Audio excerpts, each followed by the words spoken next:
Bleeding on a rain-soaked bridge with federal snipers closing in, former FBI profiler Nyla Mercer made a choice that would destroy her career forever. She saved the serial killer she'd sworn to execute. Except Kang Min-jae wasn't the monster. Her mentor was. And the truth hiding beneath New York's most dangerous nightclub would tear apart everything she believed about justice, power, and the thin line between predator and protector. If you want to see how deep this darkness goes, stay until the end. Hit that like button and comment what city you're watching from. I want to see how far this story reaches across the world. The bass hit like a fist to the sternum. Nyla Mercer felt it vibrate through the polished mahogany bar, through the crystal glasses lined up like soldiers waiting for deployment, through her ribcage and into the part of her chest where she kept all the rage carefully locked away. Eclipse Vale wasn't just a nightclub, it was an organism, breathing smoke and sweat and expensive perfume, pulsing with violet neon that made everyone look either beautiful or dead. She poured vodka with mechanical precision while her eyes tracked every corner of the room. 3 months she'd been behind this bar. 3 months of mixing drinks for Manhattan's elite scum while building a case that would finally put Kang Min-jae in a federal prison cell for the rest of his life. The Harbor Butcher. 17 confirmed murders, dozens more suspected. Women who vanished from high-end clubs and charity galas, their bodies discovered weeks later in industrial zones along the waterfront, mutilated beyond recognition. The FBI had been hunting him for 4 years. Nyla had been hunting him for exactly 93 days. Whiskey sour, light on the sugar. She turned. The woman at the bar was young, maybe 23, wearing a dress that cost more than Nyla's monthly rent. Diamond earrings caught the strobing lights. Vacant eyes suggested this wasn't her first drink of the night. "Coming up," Nyla said. Her hands moved through the routine. Glass, ice, bourbon, lemon juice, simple syrup. Shake, strain, garnish, smile. The smile was the hardest part. It had to look genuine enough to blend in, but empty enough that nobody tried to befriend her. Behind her reflection in the mirrored back bar, she watched the VIP section. Kang Min-jae sat in his usual booth like a king holding court in hell. Black silk shirt, black slacks. Serpent tattoo coiling up his throat from beneath his collar. The head of the snake resting just below his jawline, like it was tasting the air for threats. His face was beautiful in the way sharp things were beautiful. High cheekbones, dark eyes that never blinked too fast, mouth set in a line that suggested he'd forgotten how to smile years ago. Women approached his table every 15 minutes. He dismissed them with a glance. Men came to negotiate. He listened without speaking, then gave orders so quiet Nyla couldn't hear them, even with the directional microphone hidden in her necklace. And every so often, his eyes would sweep across the nightclub like a lighthouse beam searching for shipwrecks. Nyla had studied his patterns obsessively. Thursday nights, he arrived at 10:30. He stayed until 1 a.m., unless someone important required his attention. He drank single malt scotch, never more than 2 glasses. He touched his phone exactly 7 times per hour. And twice each night he disappeared into the back hallway near the restrooms for approximately 4 minutes. That hallway led to his private office. And his office had a door that connected to the basement. The basement nobody talked about. The basement that didn't appear on any building schematics filed with the city. "Hey, bartender!" Nyla snapped her attention back to the present. A man in an expensive suit leaned against the bar, grinning like he'd just discovered something valuable. Mid-40s, wedding ring, cologne that probably cost $200 an ounce. "What can I get you?" she asked. "Your number." "We don't give those out. What can I get you to drink?" His grin widened. "You're new here, right? I haven't seen you before." 3 months, Nyla said. "Vodka tonic, gin and tonic, beer? 3 months and you still think you're too good for the customers?" He laughed. "That's cute. You know who owns this place, sweetheart? You know what kind of girls work in Kang Min-jae's clubs?" Nyla's hand tightened around the cocktail shaker. She wanted to break his nose, wanted to show him the FBI badge she kept hidden in her apartment, along with the Glock 19 and the case files documenting every woman this organization had destroyed. Wanted to tell him that in approximately 6 weeks, she'd have enough evidence to collapse this entire syndicate, and everyone in it would be wearing federal orange. Instead, she smiled. "I'll get you a beer," she said. She turned away before he could respond. pulling a bottle from the cooler and snapping the cap off with more force than necessary. When she turned back, the man was gone. Kang Min-jae stood at the bar instead. Nyla's pulse spiked. He shouldn't be here. He never came to the bar. He sent people to the bar. He stayed in his booth surrounded by enforcers and expensive liquor and the kind of power that made men kill for his approval. But now he was standing 3 feet away looking directly at her. "You're wasting your talent," he said. His voice was quiet, controlled. The kind of voice that didn't need to be loud because everyone already knew to listen. Nyla forced her breathing to stay steady. "Excuse me?" "Mixing drinks." Min-jae tilted his head slightly, studying her face the way someone might study a painting they suspected was forged. "You move like someone trained for violence, not hospitality." "I used to bartend in Boston," Nyla lied smoothly. "Rough neighborhood. You learn to handle yourself." "Boston." He repeated the word like he was tasting it for poison. "What brought you to New York?" "Better tips." "And you chose Eclipse Vale." "I chose a job that pays rent." Something flickered behind his eyes. Not quite amusement, more like recognition. "What's your name?" he asked. "Maya," Nyla said. That was the name on her fake ID, her forged employment papers, her fabricated background check. Maya Cross. 28 years old, bartending school graduate. No criminal record, no federal training, no history hunting serial killers through Manhattan's criminal underworld. Maya. Min-jae let the name hang in the air between them. Then he leaned forward slightly, close enough that she could smell his cologne. Something dark and expensive that probably cost more than her entire undercover wardrobe. "Tell me, Maya, what do you think happens to people who lie to me?" Nyla's hand moved instinctively toward the knife she kept strapped to her inner thigh. Min-jae noticed. His eyes dropped to where her hand had moved, then back to her face, and for just a second, the corner of his mouth twitched. "Careful," he said softly. "Reaching for weapons in my establishment tends to end badly." "I wasn't—" "You were." He straightened. "But I appreciate the honesty of the reflex. Most people lie better than that." Then he turned and walked back to his booth. Nyla stood frozen behind the bar, adrenaline screaming through her nervous system. He knew. He fucking knew. Not everything. If he knew everything, she'd already be dead in a shipping container heading for international waters. But he suspected something, saw through the cover story, recognized that she didn't belong in this world. She needed to report this. Her FBI handler, Special Agent Victor Hale, had been explicit during their last briefing. Any sign of exposure meant immediate extraction. They'd pull her out, regroup, try again with a different operative. The case was too important to risk. But Nyla had spent 3 months building this cover. 3 months documenting Min-jae's network, identifying his enforcers, mapping his operations. She was close, so fucking close to proving he was the harbor butcher. She couldn't walk away now. The rest of the night crawled past like broken glass. Nyla mixed drinks on autopilot while her mind raced through contingency plans. Min-jae stayed in his booth, conducting business as usual. He didn't look at her again. Didn't send anyone to question her. Didn't do anything except exist in his usual position of terrible power. Maybe she'd imagined the danger. Maybe he flirted with suspicion the way other men flirted with women. Maybe she was fine. At 11:15, Min-jae stood and walked toward the back hallway. Nyla watched him disappear past the restrooms, heading toward the private corridor that led to his office. This was his pattern. 4 minutes. He'd emerge exactly 4 minutes later. Except tonight, 5 minutes passed. Then 6. Then 7. The head of security, a brick-shaped enforcer named Dmitri, walked past the bar and followed Min-jae into the hallway. Something was wrong. Nyla's instincts screamed at her to stay behind the bar, keep mixing drinks, maintain the cover. But her training screamed louder. If Min-jae was moving, she needed to know why. If he was accessing the basement, she needed to see what was down there. This was the opportunity she'd been waiting for. She told the other bartender she needed a smoke break, slipped out from behind the bar, and moved through the crowd like water finding cracks in concrete.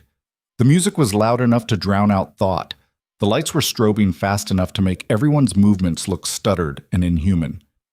Nobody noticed her. She reached the back hallway and paused. Empty. The door to Min-jae's office was closed. No light visible underneath. She moved past it quickly, heading for the service exit that led to the loading dock. But as she passed the office, she noticed something. A second door, hidden behind a decorative panel that had been slid aside. Metal, reinforced, biometric lock glowing red. Nyla's pulse hammered. This was it. The entrance to the basement.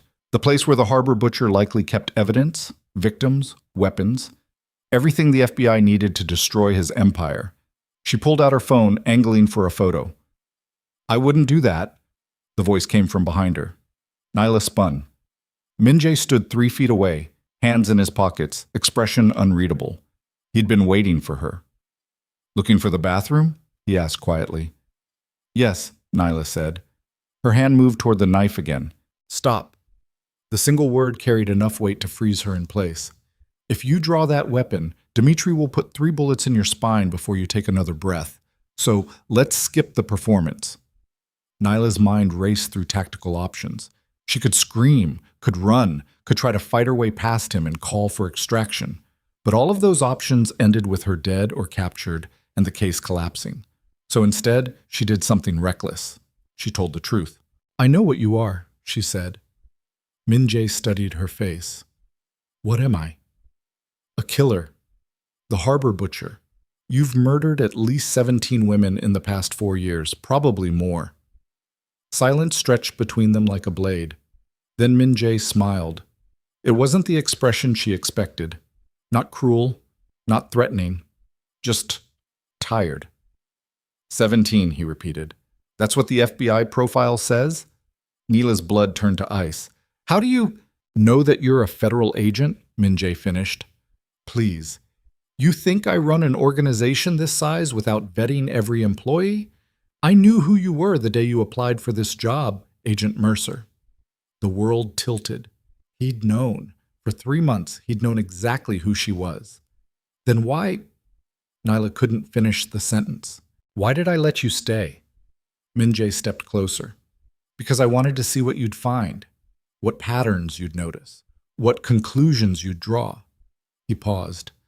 "And because I needed to know if you were smart enough to realize the truth before it killed you." "What truth?" Min-jae reached past her and pressed his palm against the biometric lock. The metal door hissed open. "Come with me," he said. "There's someone downstairs who's been waiting to meet you." Every instinct Nyla had screamed at her to run, but curiosity was a sharper knife than fear. She followed Kang Min-jae into the basement beneath Eclipse Veil. The elevator descended for 30 seconds, long enough that Nyla realized they were going much deeper than a standard basement level. The doors opened onto a corridor lit with soft white lights, clinical, clean, nothing like the blood-soaked torture chamber she'd expected. Min-jae walked ahead without checking if she followed. She did. The corridor opened into a wider space. Living quarters, a kitchen area, bookshelves, comfortable furniture, and sitting on a couch, wrapped in a blanket and drinking tea, was a young woman Nyla recognized immediately. Elena Vasquez. Missing for 6 months, presumed murdered by the harbor butcher. Her case file was sitting in Neela's apartment right now, except Elena wasn't dead. She was alive, safe, staring at Nyla with wide, frightened eyes. "Holy shit," Nyla whispered. "There are 7 others," Min-jae said quietly behind her. "All women the Bureau assumes were murdered. All witnesses to a trafficking network that extends into federal law enforcement, the judiciary, and organized crime across 3 states. Nyla turned to face him. "You've been hiding them." "Protecting them," Min-jae corrected. "The real killer wants them dead because they can testify. I want them alive for the same reason." "The real killer." Nyla's voice came out flat. "You're saying you're not the harbor butcher?" "No." Min-jae met her eyes. "I'm saying your mentor is." The words hit like a bullet. "What?" "Special Agent Victor Hale." Min-jae pulled a tablet from a nearby desk and handed it to her. "The man who recruited you for this undercover operation. The man who's been feeding you intelligence about my organization for 3 months. He's the one killing these women." Nyla stared at the screen. Financial records, offshore accounts, encrypted communications, surveillance footage showing Victor Hale meeting with known traffickers. photographs of him entering locations where victims were last seen alive. Her hand started shaking. "This is fake," she said. "You fabricated this." "Check the metadata," Min-jae said calmly. "Cross-reference the timestamps with Bureau case files. I think you'll find it's extremely real."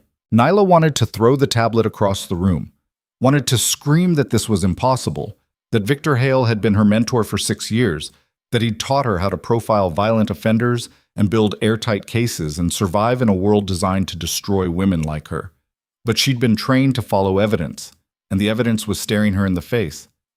"Why?" she whispered. "Money, power, control." Min-jae's voice was cold. "Hale uses his position in the FBI to identify women connected to trafficking networks, victims, witnesses, potential informants. Then he eliminates them before they can testify. He's been doing it for at least 4 years, probably longer." "And you just, what, decided to save them?" "I decided not to let innocent people die for someone else's crimes." Min-jae took the tablet back. "Hale has been framing me as the harbor butcher because it's convenient. I'm a criminal. I run illegal operations. If the murders get pinned on me, nobody asks questions about federal corruption." Nyla's mind was racing too fast to think clearly. "If this is true, it is true. Then why tell me? I'm FBI. I came here to arrest you." Min-jae smiled that tired smile again. "Because Victor Hale sent you here to die, Agent Mercer. And in approximately," he checked his watch, "6 minutes, he's going to make his move." "What are you talking about?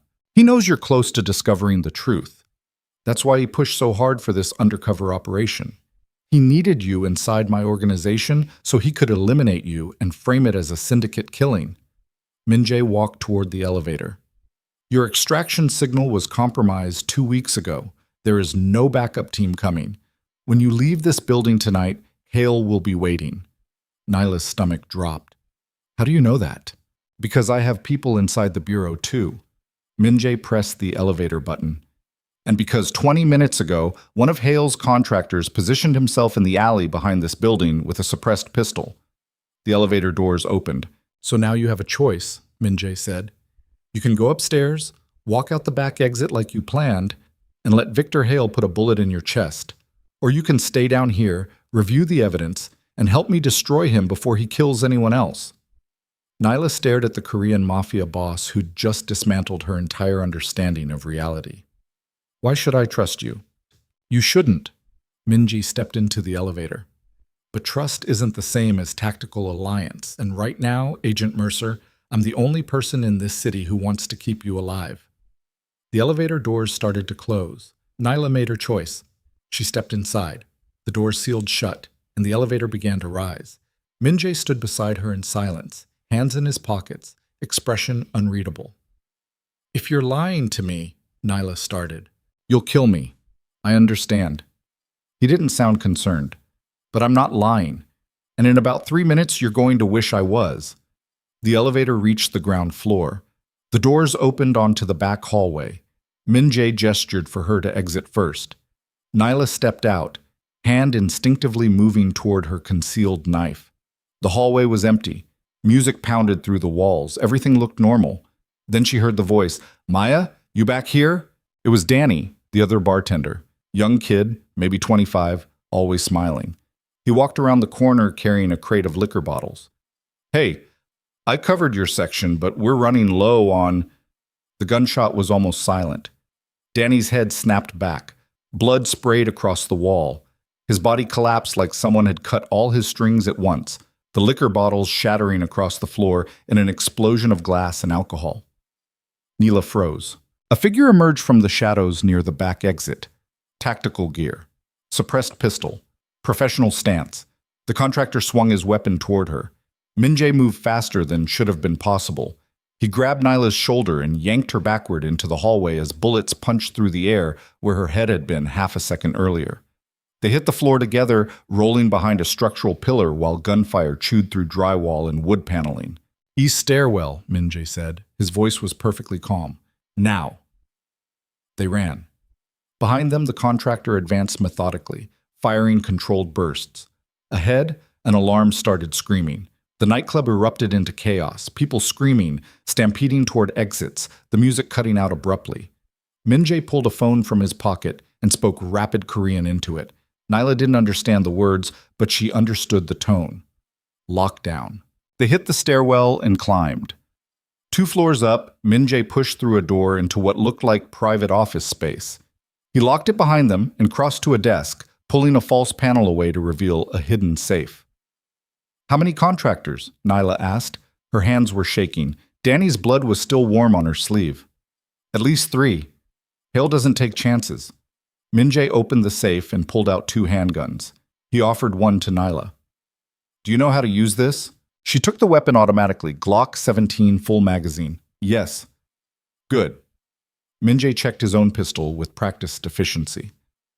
"Because we have approximately 90 seconds before they breach this floor, and I need to know if you're with me or against me." Nyla stared at him. 20 minutes ago, she'd been sure he was a serial killer. Now she was standing in his office, holding his gun while federal contractors tried to murder them both. "What do you want from me?" she asked. "Help me prove Hale is the harbor butcher." Min-jae's dark eyes locked onto hers. "Work with me instead of against me. We combine your profiling skills with my resources, and we build a case that destroys him before he kills anyone else." "And if I say no?"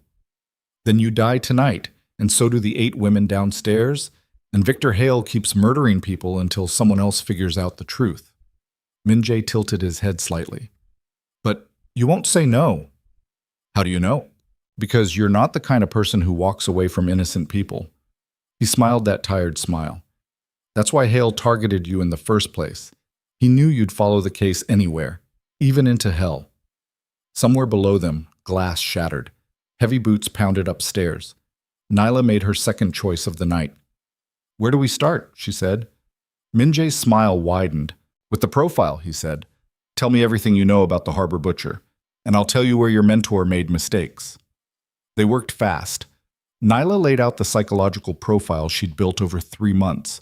Victimology, geographic patterns, signature behaviors, everything that pointed toward a killer with intimate knowledge of law enforcement procedure and access to restricted databases. Min-jae listened without interrupting. Then he pulled up files on his computer. "Every woman Hale murdered was connected to a trafficking investigation," he explained. "Federal cases involving judges, politicians, organized crime figures.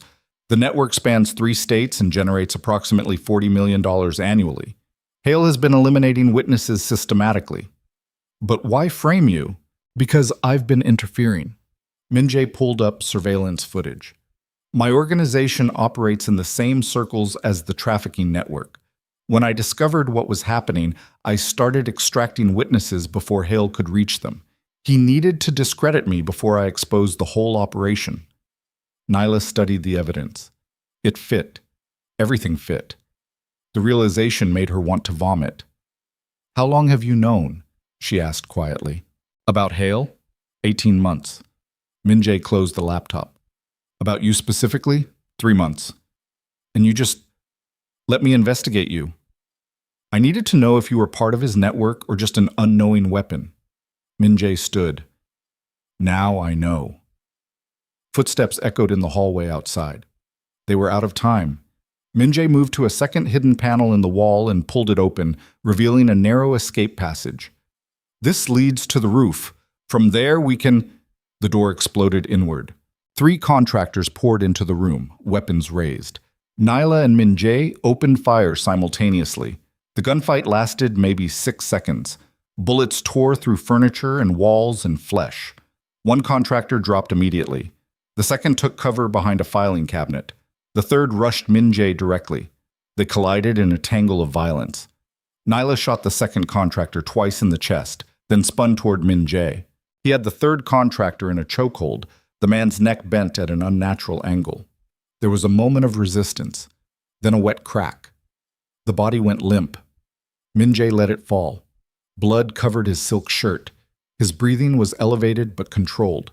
The serpent tattoo on his throat seemed to move in the dim light. "Are you hurt?" he asked. Nyla checked herself. "No." "Then we need to move. Now." They climbed into the escape passage and sealed the panel behind them. The narrow corridor was barely wide enough for one person, lit by emergency lighting. They moved in single file, Min Jae leading. "Where does this go?" Nyla asked. "Roof access. Then we cross to the adjacent building and disappear." "And then what?" "Then we plan how to destroy Victor Hale." They emerged onto this roof into cold night air and the distant wail of sirens. Manhattan sprawled around them in every direction, a city of lights and shadows, and 10 million people who had no idea what kind of monsters walked among them. Min-jae crossed to the edge and looked down at the street. "Police are surrounding the building," he said. "Hale probably called it in as an active shooter situation. They'll lock down the area." "Can your people get us out?" "Yes, but not yet." He turned to face her. "First, I need you to understand something." "What?" "The moment you stepped into that elevator, you stopped being FBI. Min-jae's voice was quiet. "Hale will paint you as a rogue agent, a psychopath, someone who went undercover and lost their mind. By morning, there will be a warrant for your arrest." Neela had already figured that out. "I know. And you're still willing to work with me?" She thought about Danny's body on the hallway floor, about Elena Vasquez and the 7 other women hidden in Min-jae's basement, about Victor Hale's face when he'd recruited her 6 years ago, telling her she was going to make a real difference hunting monsters. "Yeah," Nyla said. "I'm still willing." Min-jae studied her face for a long moment. Then he pulled out his phone and made a call.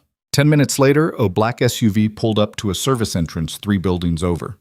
They descended through maintenance shafts and service corridors, emerging into an underground parking garage. The driver didn't speak, didn't ask questions, just drove. They crossed the city in silence. Nyla watched the lights blur past, trying to process everything that had happened in the last hour. She'd walked into Eclipse Vale thinking she was hunting a serial killer. She was leaving as a fugitive, allied with a mafia boss, hunted by her own mentor. The SUV stopped in Red Hook, outside what looked like an abandoned warehouse. "This is a safe house," Min-jae said. "My people use it for operations requiring discretion. You'll be secure here while we plan our next move." They got out. The warehouse was freezing inside, but there were sleeping quarters in the back, a functional bathroom, and enough supplies to last a week. Min-jae walked through the space methodically, checking security measures.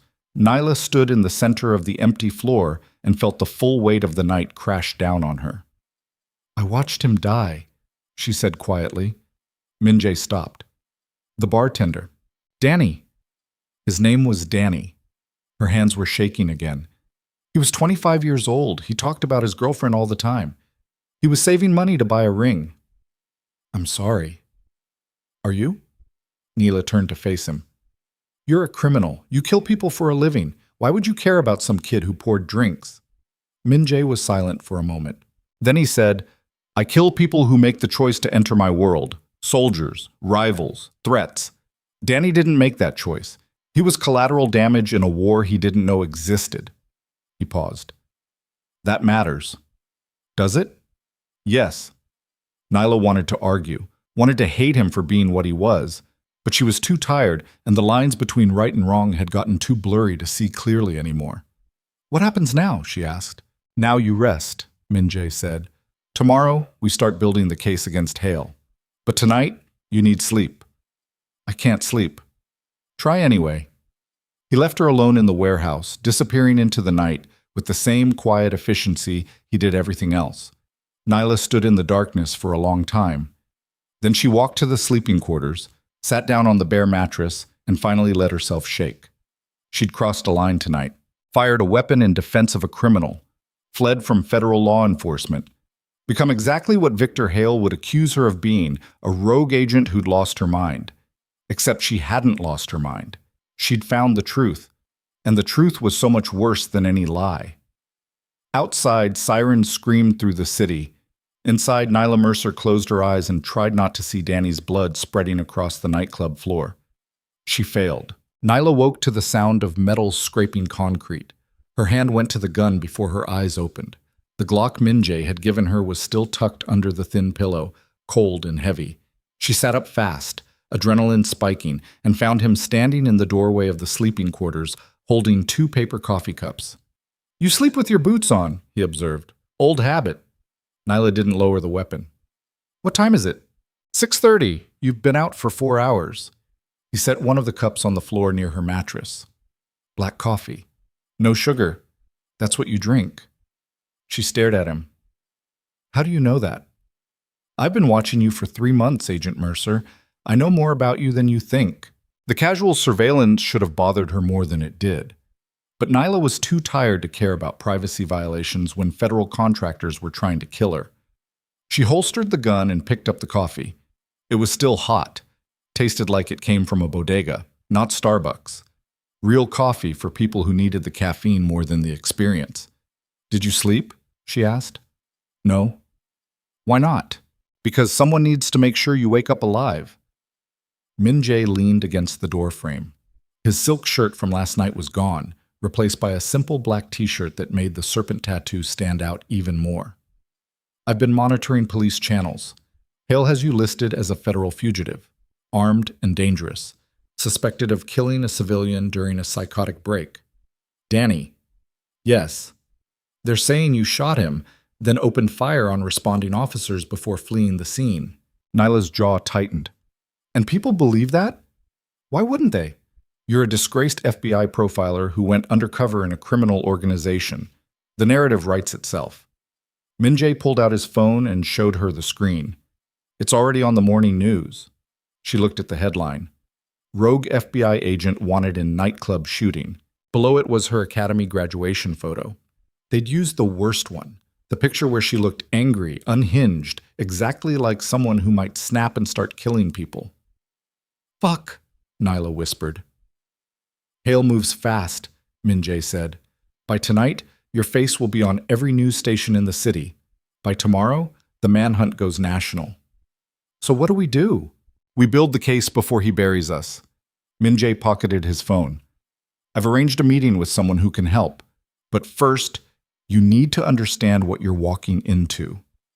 Who's the meeting with? A federal prosecutor named Catherine Joe. She's been investigating the trafficking network independently. Doesn't trust the FBI. Doesn't trust local law enforcement. But she trusts evidence. Neela stood up, ignoring the ache in her muscles. And you think she'll believe us? I think she'll believe the files I've compiled over the past 18 months. Whether she trusts you is a different question. Great. Get cleaned up, Min Jae said. We leave in 20 minutes. He disappeared before she could respond. Nyla stood alone in the cold warehouse, drinking bodega coffee and trying to figure out how her life had collapsed so completely in less than 12 hours. Yesterday morning, she'd been an undercover FBI agent building a career-defining case. Now she was a fugitive drinking coffee with a mafia boss, while the man who'd trained her tried to have her executed. She walked to the bathroom and splashed freezing water on her face. The mirror showed someone she barely recognized. Dark circles under her eyes. Blood spatter on her collar she hadn't noticed last night. Hair that hadn't been washed in 2 days. She looked exactly like what the news was calling her. A psychopath. She stripped off the blood-stained shirt and changed into clean clothes from the supply closet Minji had pointed out earlier. Black jeans, black hoodie. Nothing that would stand out. Then she pulled her hair back, checked the Glocks magazine, and walked out to find Min Jae waiting by the warehouse exit. He looked her over once. Better. Where's this meeting happening? Brooklyn. Prosecutor Joe works out of a private office near Prospect Park, keeps her distance from federal buildings. Smart. They walked outside into gray morning light. The SUV from last night was gone, replaced by a nondescript sedan that could have belonged to anyone. Min Jae drove. Neela sat in the passenger seat and watched the city scroll past, searching for surveillance vehicles or patrol cars or any sign they were being tracked. You're good at this, Min Jae said after 10 minutes of silence. At what? Threat assessment. Most people would be panicking. You're calculating. Panic gets you killed. That's what I told my first lieutenant when he asked how I stayed calm during firefights. Min Jae glanced at her. You remind me of him. What happened to him? He panicked during a firefight. Got killed. Neela didn't know if he was joking. His expression gave nothing away. They crossed into Brooklyn as rush hour traffic started building. Min Jae navigated side streets with the efficiency of someone who'd memorized every shortcut in the city. 20 minutes later, they pulled up outside a brownstone near Prospect Park. This is it? Neela asked. Third floor. Jo runs a private practice specializing in civil rights cases, but her real work happens off the books. Min-jae turned off the engine. Let me do the talking initially. She's worked with me before. She hasn't worked with you. Worked with you on what? Witness protection. Evidence gathering. The kind of cases the federal system ignores because they're too politically dangerous. He opened the door. Come on. They climbed 3 flights of stairs to an unmarked door. Min-jae knocked twice, paused, then knocked 3 more times. The door opened. Catherine Jo was mid-40s, Chinese-American, wearing a blazer over jeans and carrying the kind of exhaustion that came from fighting impossible battles for too long. She looked at Min-jae, then at Nyla, then back at Min-jae. You brought the fugitive FBI agent to my office, she said flatly. I brought the only person who can help us prove Victor Hale is the harbor butcher, Min-jae replied. Jo stared at him. Then she stepped aside. Get in here before someone sees you. The office was small, cluttered with case files and legal books and coffee cups that looked like they'd been sitting there for days. Jo locked the door behind them and pulled the blinds shut. You have 5 minutes, she said. Then I'm calling the police. You won't, Min-jae said calmly. Try me. Because you've been trying to build a case against the trafficking network for 2 years, and you haven't made progress because federal agencies keep blocking your access to evidence. Min-jae set a flash drive on her desk. I'm offering you everything you need to destroy the network. In exchange, you listen to what Agent Mercer has to say. Jo picked up the flash drive like it might explode. What's on this? Financial records? Encrypted communications? Witness testimony from 8 survivors currently under my protection. He paused. And proof that Special Agent Victor Hale has been systematically murdering witnesses to protect the network's operations. The prosecutor's expression didn't change, but something flickered behind her eyes. Sit down, she said. They sat. Jo plugged the flash drive into her laptop and started reviewing files. The only sound was her keyboard clicking and the distant hum of Brooklyn traffic. Neela watched her face, trying to read what she was thinking. After 10 minutes, Jo looked up. Where did you get this? She asked Min-jae. Does it matter? Yes. Because if you obtained it illegally, I can't use it. Then I obtained it through anonymous sources and independent investigation. Jo's mouth twitched. You're lying. Prove it. She turned to Nyla. And you? What's your version of events? Neela took a breath. Then she walked Jo through everything. The undercover operation, the basement beneath Eclipse Vale, the contractors who'd tried to kill her, Danny's murder. She spoke clearly, precisely, the way she'd been trained to deliver testimony. Jo listened without interrupting. When Nyla finished, the prosecutor leaned back in her chair. Victor Hale recruited you for this operation personally, she said. He's been your mentor for 6 years, and you expect me to believe he's a serial killer? I expect you to review the evidence, Nyla replied.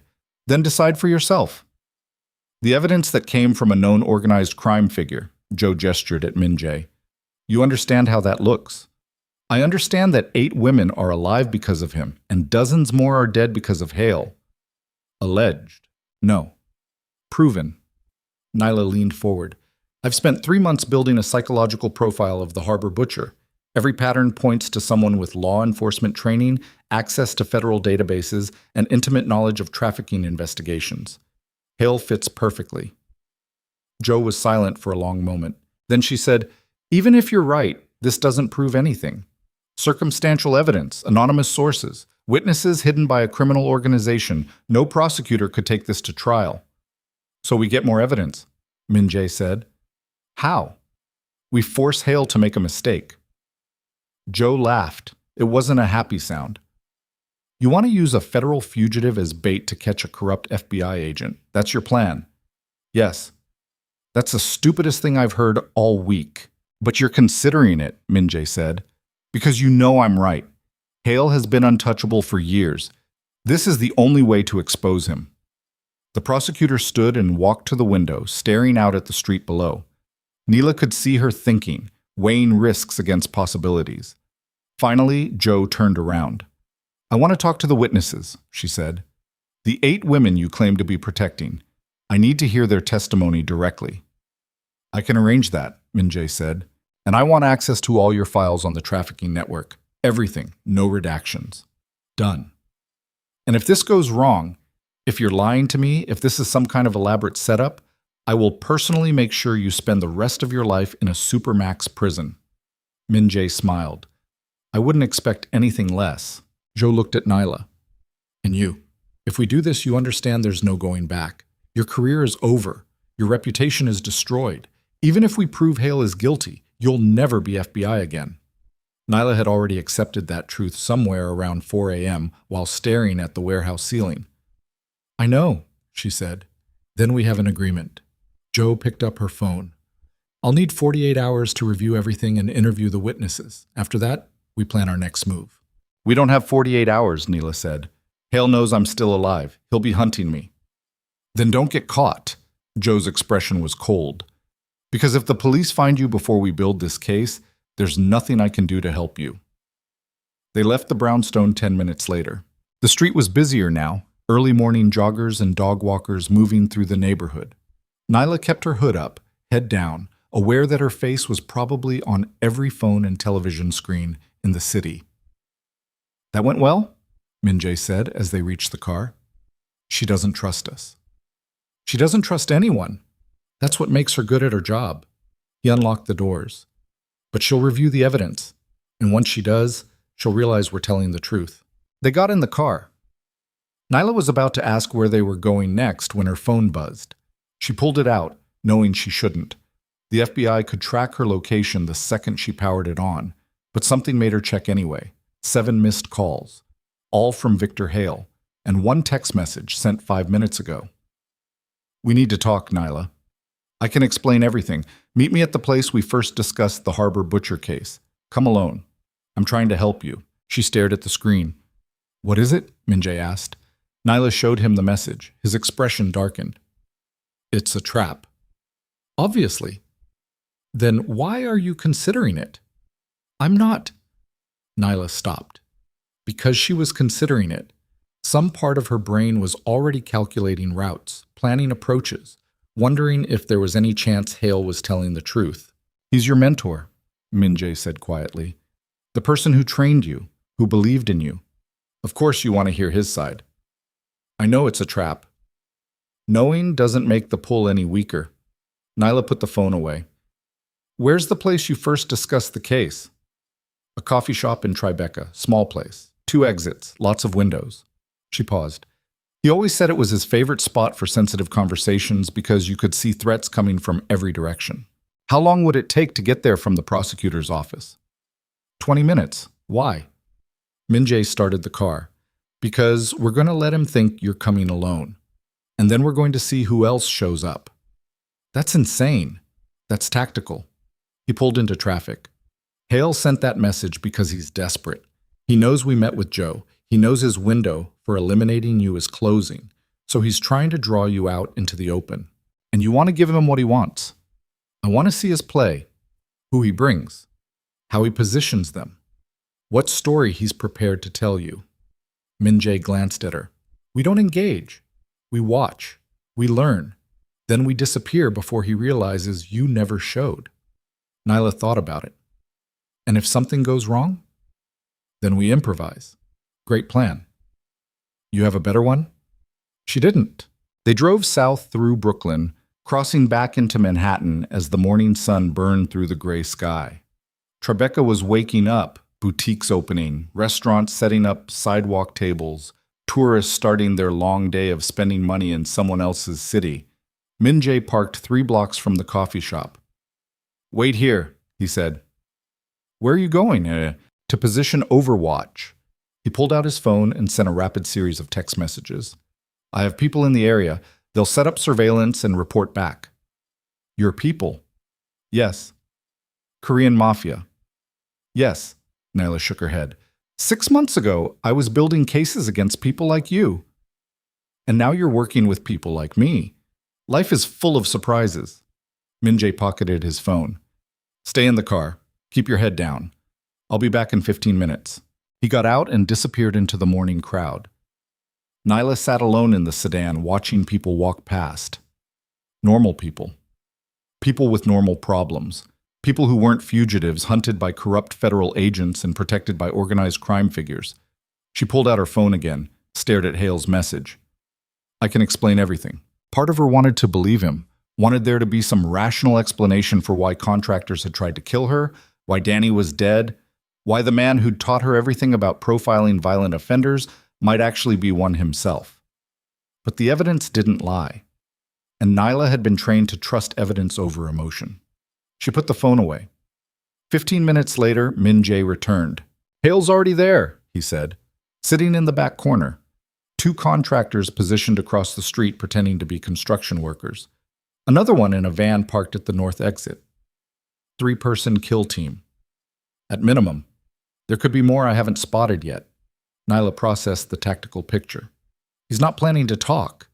He's planning to execute me the second I walk through that door. Yes? She felt something cold settle in her chest. Not surprise, not even anger. Just a kind of hollow confirmation that the mentor she'd trusted for 6 years was exactly what Min Jae had said he was. A killer. "What now?" she asked. "Now we—" Min Jae's phone buzzed. He checked it. His expression changed. "What?" Nyla demanded. "One of my people just reported movement at the safe house where we're keeping the witnesses." He was already starting the car. "Federal vehicles, SWAT formation. They're preparing to breach." Neela's stomach dropped. Hale found them. Or someone talked. Min Jae accelerated hard, cutting across 2 lanes of traffic. "Either way, we have approximately 10 minutes before they raid the location. Can your people evacuate the witnesses?" "Not without exposing themselves. The building is surrounded." "Then what?" "Then we get there first and do it ourselves."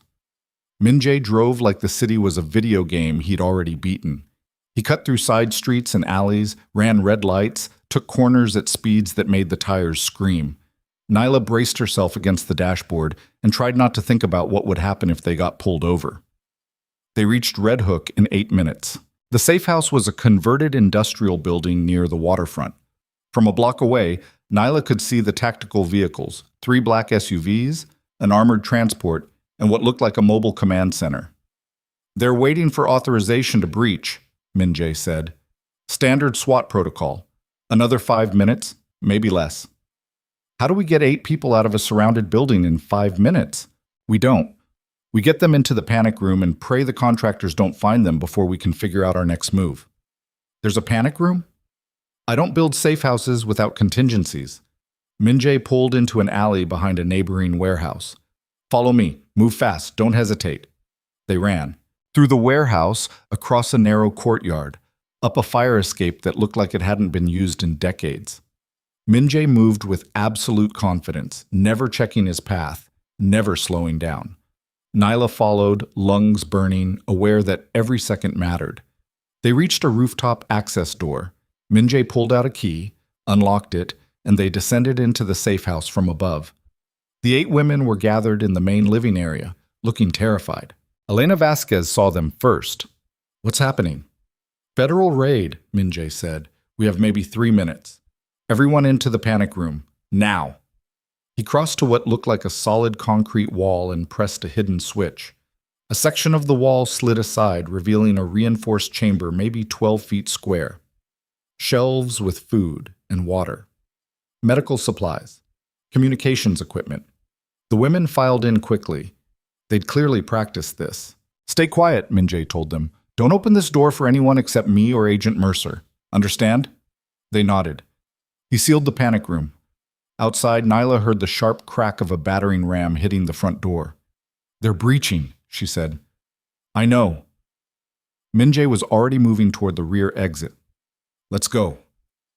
They hit the stairwell just as the front door exploded inward. Shouts echoed through the building. Boot steps pounding on concrete. Radio chatter calling out room positions. Nyla and Min Jae descended 3 flights in near total darkness, using emergency lighting to navigate. At the bottom, Min Jae pushed through a service door into an underground parking garage. Empty, except for 1 motorcycle. "Tell me you know how to ride," Min Jae said. "I grew up in Detroit. Everyone knows how to ride." He threw her the keys and climbed on behind her. Nyla started the engine, and they shot out of the garage into gray morning light. Behind them, she heard shouting. saw tactical officers emerging from the building, weapons raised. She opened the throttle. The motorcycle screamed through Red Hook's narrow streets, weaving between cars and trucks and delivery vans. Nyla took corners at angles that physics shouldn't have allowed, using every trick she'd learned racing bikes as a teenager. Min Jae's arms were locked around her waist. "You're going to get us killed," he said in her ear. "You said move fast." "I meant tactically, not suicidally." She grinned despite everything and pushed the bike harder. 3 blocks later, she heard sirens. "Police," Min Jae said. "2 cars, closing from the east." Nyla cut down an alley barely wide enough for the motorcycle, emerged onto a commercial street, then dove into traffic. The patrol cars tried to follow but got blocked by a delivery truck. She didn't slow down.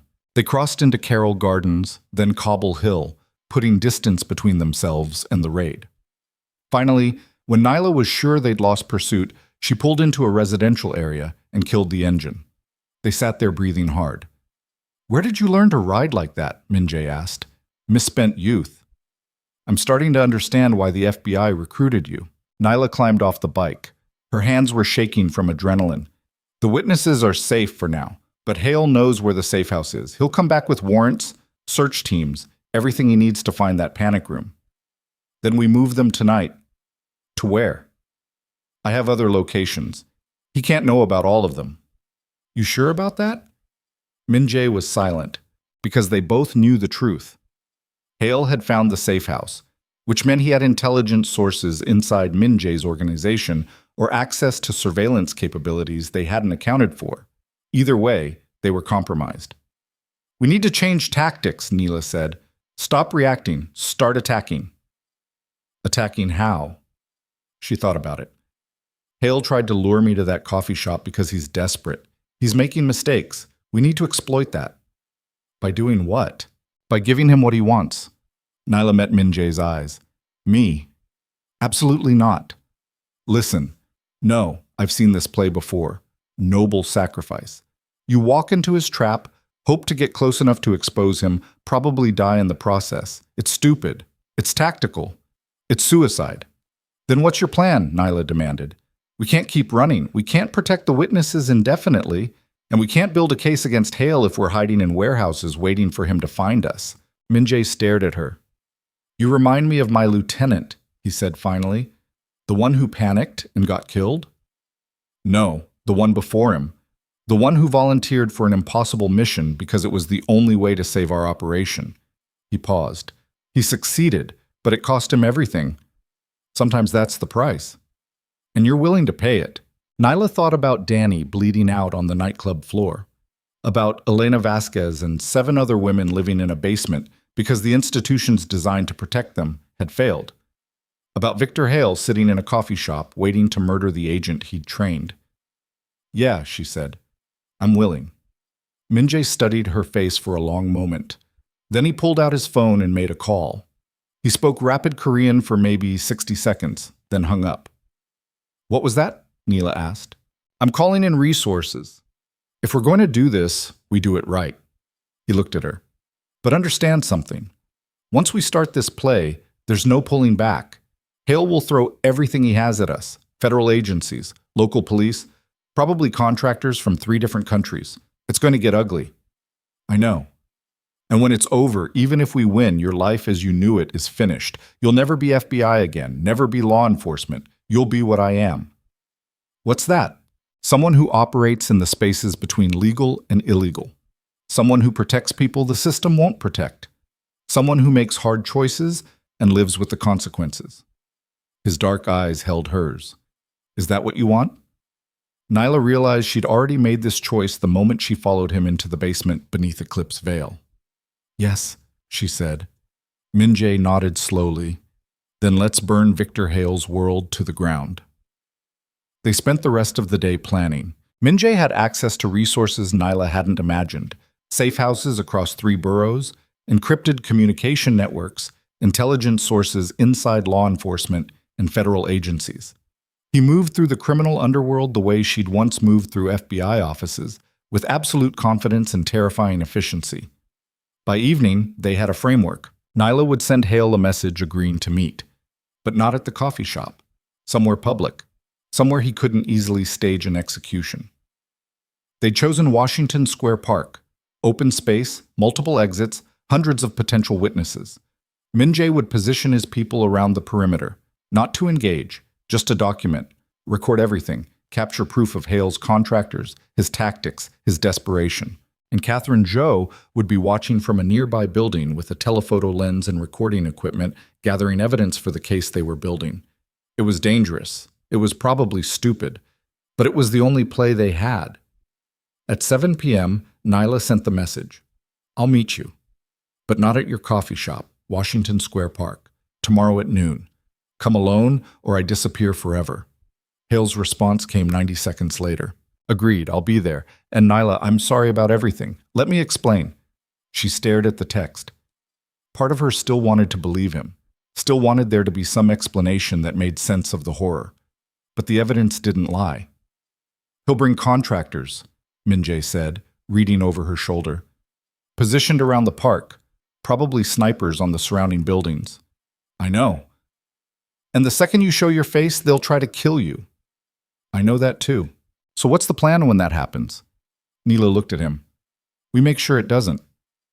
The next morning came too fast. They'd spent the night in a different safe house, this one in the financial district, hidden inside what looked like an abandoned office building. Min-jae had moved the 8 witnesses there using routes and vehicles Hale couldn't possibly track. At least, that was the theory. Nyla barely slept. She kept thinking about Victor Hale, about the 6 years he'd spent training her, mentoring her, teaching her how to think like violent offenders, about the late nights reviewing case files and the early mornings at the shooting range, and the hundreds of small moments that had built her career. Had it all been manipulation? Had he been grooming her for this from the beginning? Or had something broken inside him along the way, turning the mentor into the monster? She didn't know, and maybe she never would. At 11 a.m., Min-jae found her staring out a window at the city below. Ready? He asked. No. Good. People who think they're ready for this kind of thing usually get killed.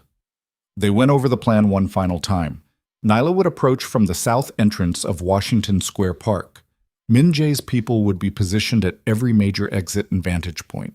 Joe would be watching from a building on the east side with recording equipment. The goal wasn't confrontation, it was documentation. Proof that Victor Hale was willing to murder a federal agent in broad daylight. Proof they could take to prosecutors, journalists, oversight committees. Proof that would destroy him. Stay in public, Min-jae said. Don't let him isolate you. And if shooting starts, get to the fountain. My people will extract you from there. What about you? I'll be watching from the northwest corner. If anything goes wrong, I'll create a distraction. What kind of distraction? He smiled that tired smile. The kind that makes federal agents very unhappy. At 11:30, Nyla left the safe house. She walked through the financial district wearing sunglasses and a baseball cap, just another face in the lunchtime crowd. The weather had turned cold, wind cutting between buildings like knives. She kept her hands in her pockets, right hand wrapped around the Glock's grip. Washington Square Park appeared ahead. She could see the arch, the fountain, the scattered benches where students and tourists and chess players gathered. It looked normal, safe, like nothing terrible could happen there. But Nyla had learned that terrible things happened everywhere.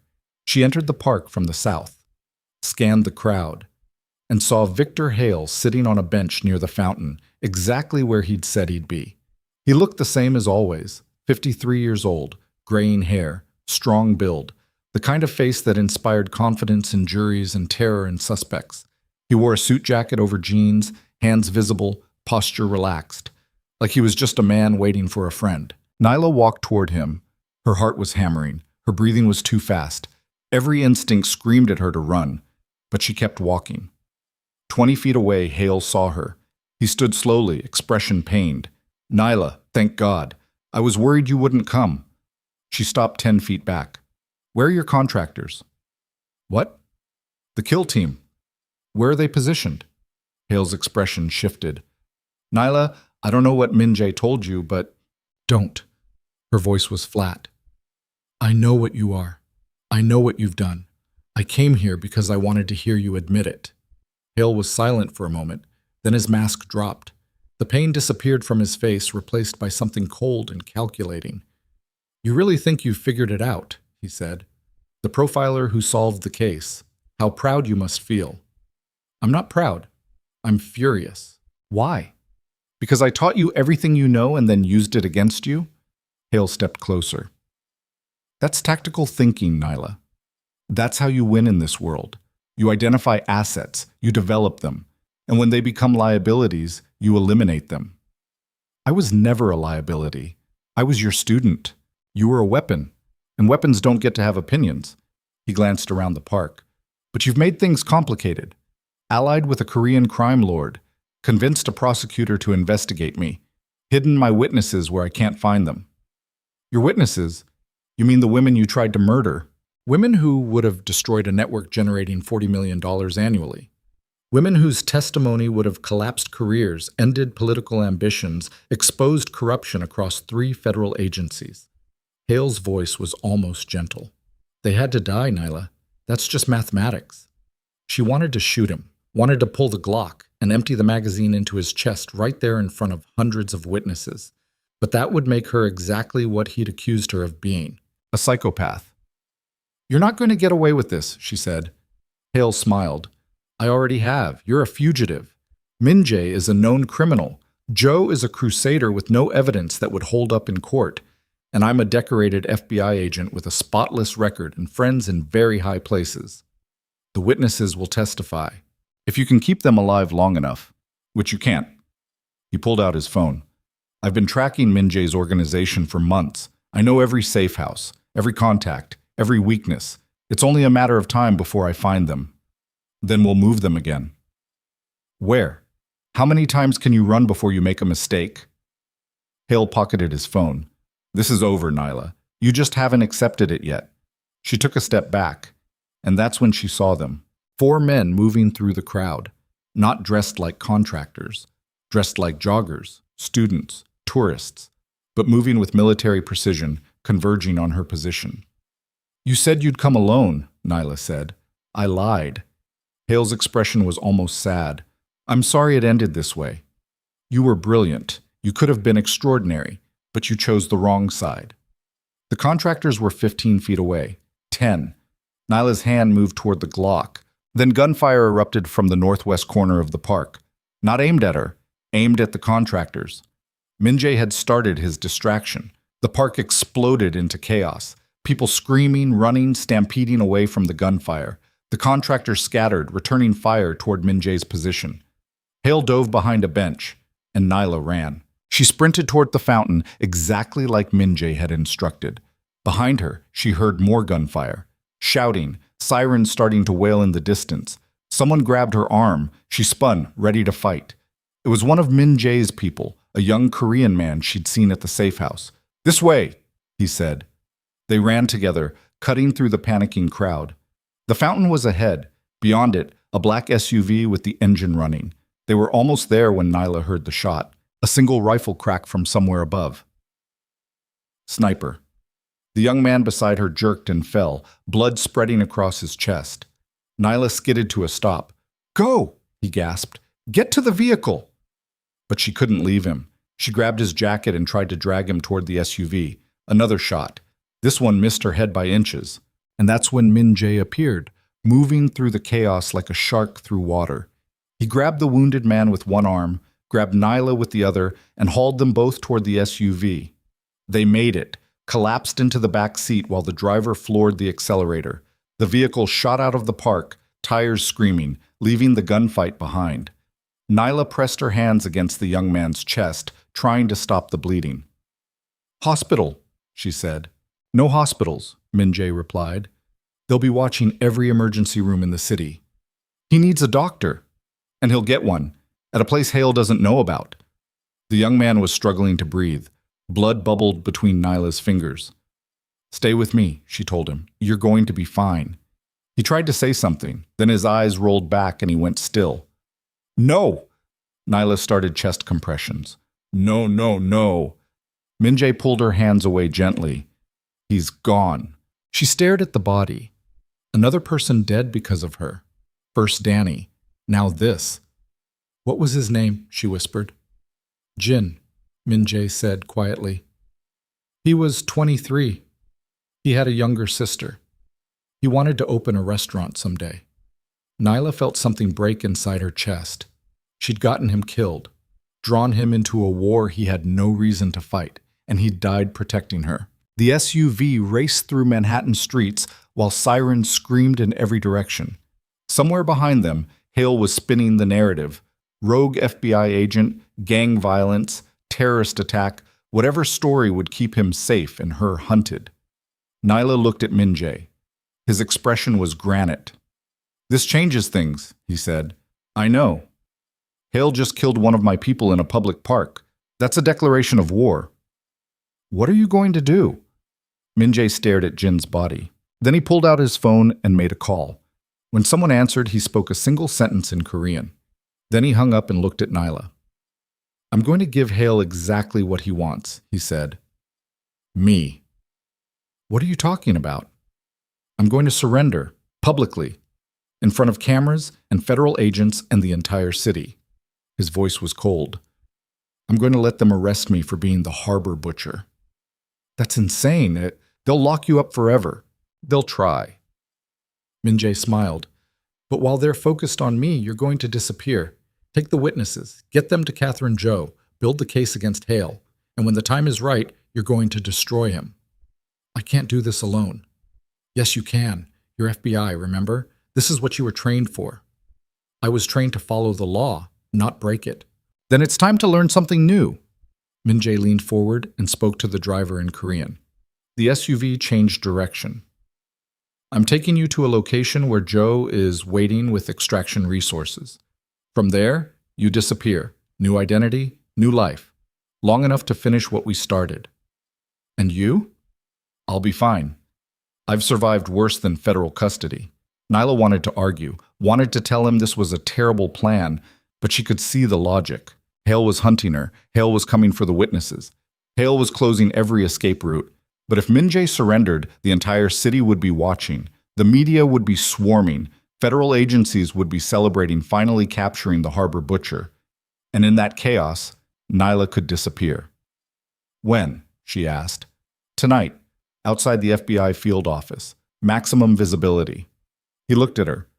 "But I need your word that you'll finish this, that you won't disappear and never come back." "You have my word." "Even if it costs you everything?" Nyla thought about Jin's body in the seat beside her, about Danny on the nightclub floor, about 17 murdered women and 8 more still hiding in basements. "Yes," she said. "Even then." Min-jae nodded. "Then we have a deal." The SUV pulled up outside an unmarked building in Queens. Catherine Joe was waiting inside with 2 associates Nyla didn't recognize. "Jesus Christ," Joe said when she saw them. "What happened?" "Hale tried to kill Agent Mercer in Washington Square Park," Min-jae said. "He failed, but we lost Jin." Joe's expression tightened. "I'm sorry. I'm surrendering tonight. While the Bureau is focused on arresting me, Mercer will move the witnesses to your secure location. You'll have 48 hours to interview them and build the case." 48 hours isn't enough time. "It'll have to be." Min-jae pulled out a flash drive and handed it to her. "This contains everything I've compiled on Hale. Financial records, surveillance footage, testimony, use it." Joe took the drive. "And if they put you in federal holding before we can move?" "Then you proceed without me." Min-jae turned to Nyla. "Agent Mercer will coordinate with you directly." "I'm not an agent anymore," Nyla said quietly. "Then what are you?"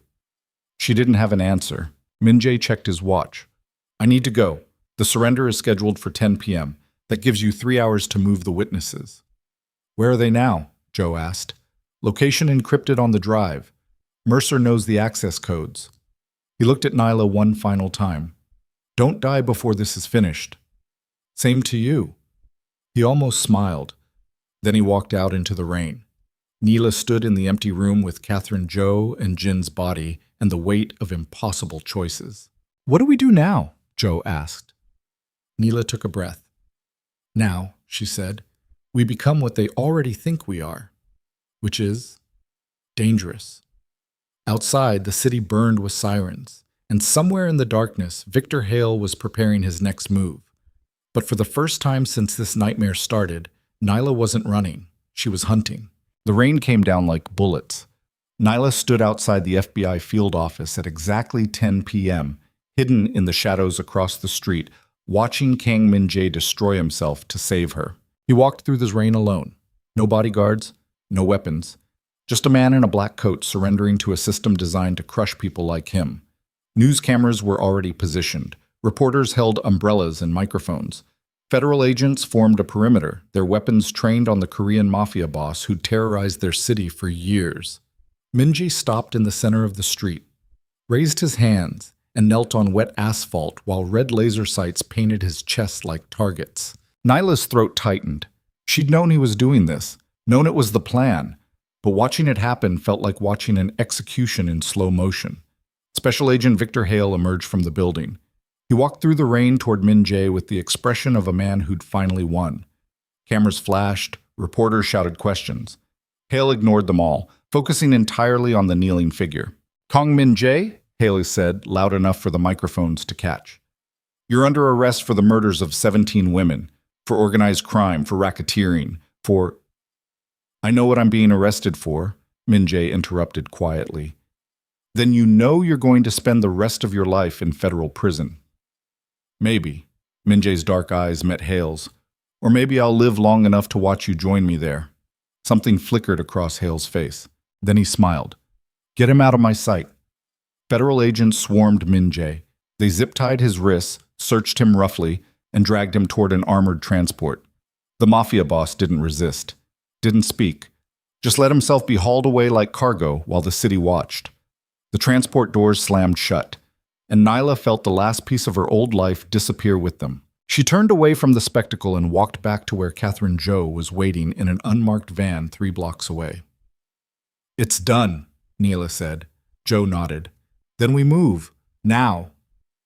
They drove through Brooklyn in silence, the prosecutor navigating side streets while Nyla stared at her reflection in the rain-streaked window.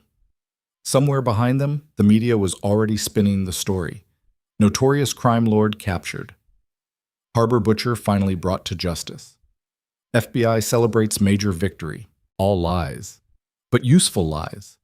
Because while the city was focused on Min-jae's arrest, Nyla had 3 hours to move 8 witnesses to a secure location and start building the case that would destroy Victor Hale. "Where are we going?" she asked. "Safe house in Staten Island," Zhou said. "Off the grid, no federal registration, cash purchase under a shell company. Hale won't find it." "You sure about that?" "No, but it's the best option we have." They crossed into Staten Island just after 11 p.m. The safe house was a 2-story residential property in a quiet neighborhood where nobody asked questions. Zhou had already positioned 2 private security contractors outside, former military, paid in cash, loyal to her personally. Inside, the 8 witnesses were waiting. Elena Vasquez saw Nyla first. "Where's Min-jae?" "Federal custody," Nyla said. "He surrendered himself so we could get you somewhere safe." The women exchanged looks. Fear, uncertainty. The kind of expression people got when they realized the only person protecting them had just disappeared. "What happens now?" another woman asked. Her name was Sarah Chen, 26 years old, former graduate student. She'd been missing for 8 months. "Now you tell Prosecutor Zhou everything," Nyla said. "Every detail about the trafficking network, every name, every location, every piece of evidence you can remember." "And then what?" "Then we use your testimony to destroy the people who tried to kill you." Zhou set up recording equipment in the dining room and started interviewing the witnesses one by one. Nyla listened from the adjacent room, taking notes, cross-referencing details with the files Min-jae had compiled. The stories were worse than she'd imagined. Judges who bought women like livestock, politicians who used trafficking networks to fund campaigns, federal agents who eliminated witnesses before they could testify. A system of corruption so deep and so protected that it had operated for years without anyone noticing, or rather, without anyone who noticed surviving long enough to talk. By 3 a.m., Zhou had interviewed 6 of the 8 women. Nyla was exhausted, her eyes burned, her head pounded, but they were making progress, real progress, the kind of testimony that could collapse careers and end political dynasties. She stepped outside for air. The rain had stopped. The neighborhood was silent except for distant traffic. One of Joe's security contractors nodded at her from his position near the driveway.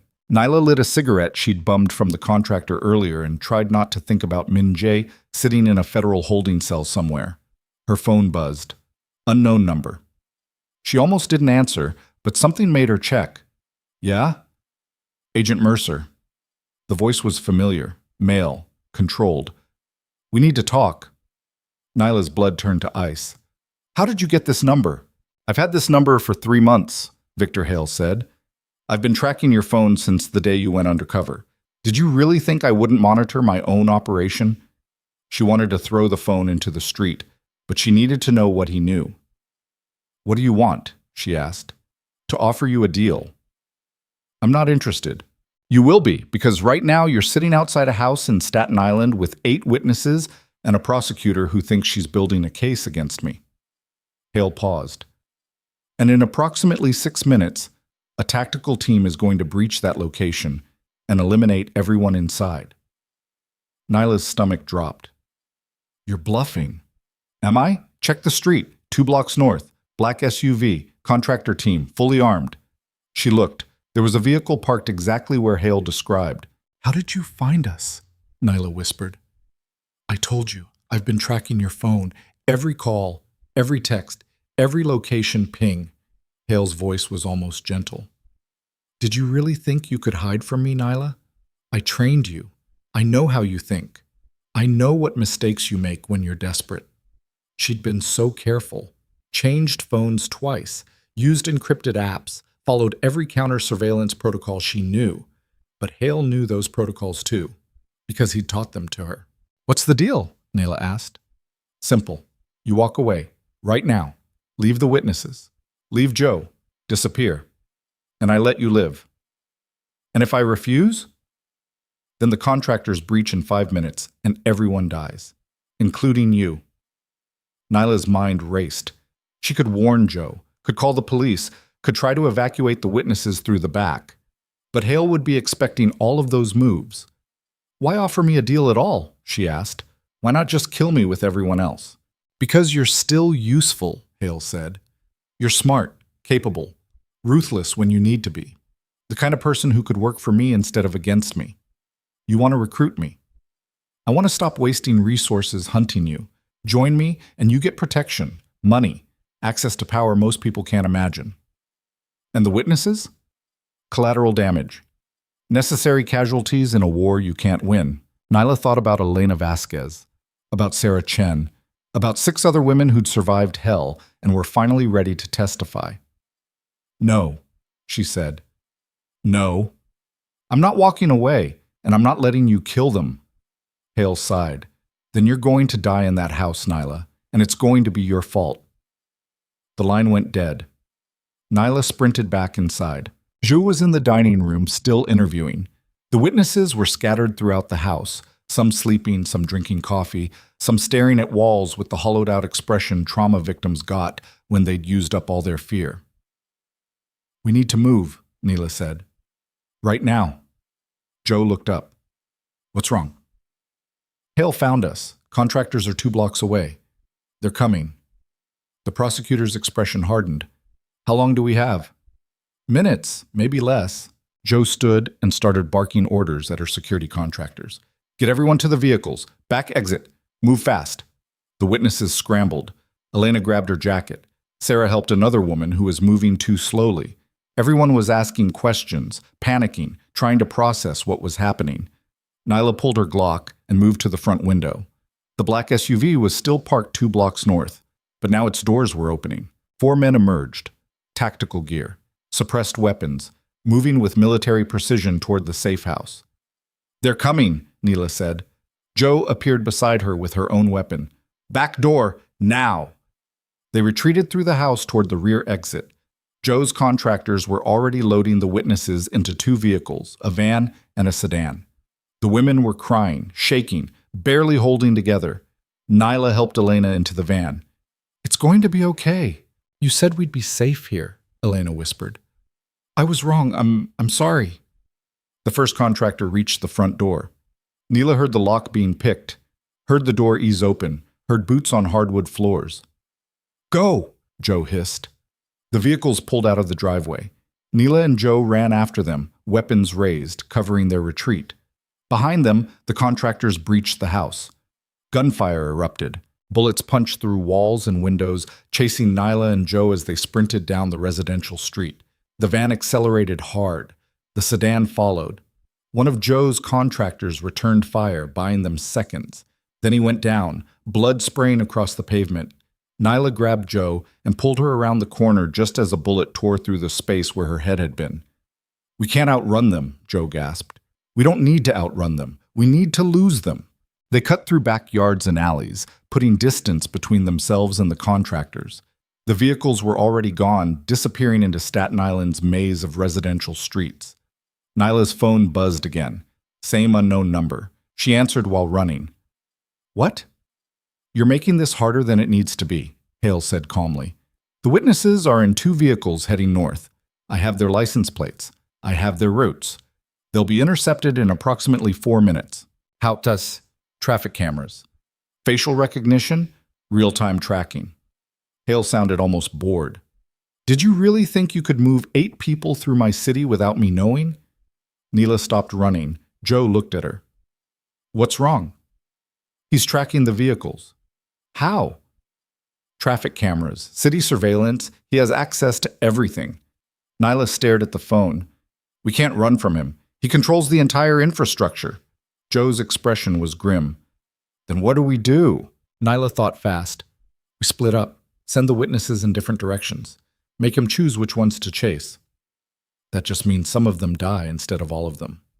"You have a better idea?" Joe didn't.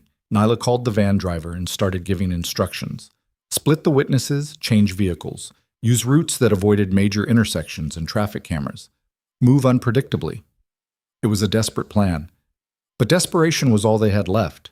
For the next 2 hours, they played cat and mouse through Staten Island and Brooklyn, switching vehicles, changing routes, using cash to buy burner phones and new transportation.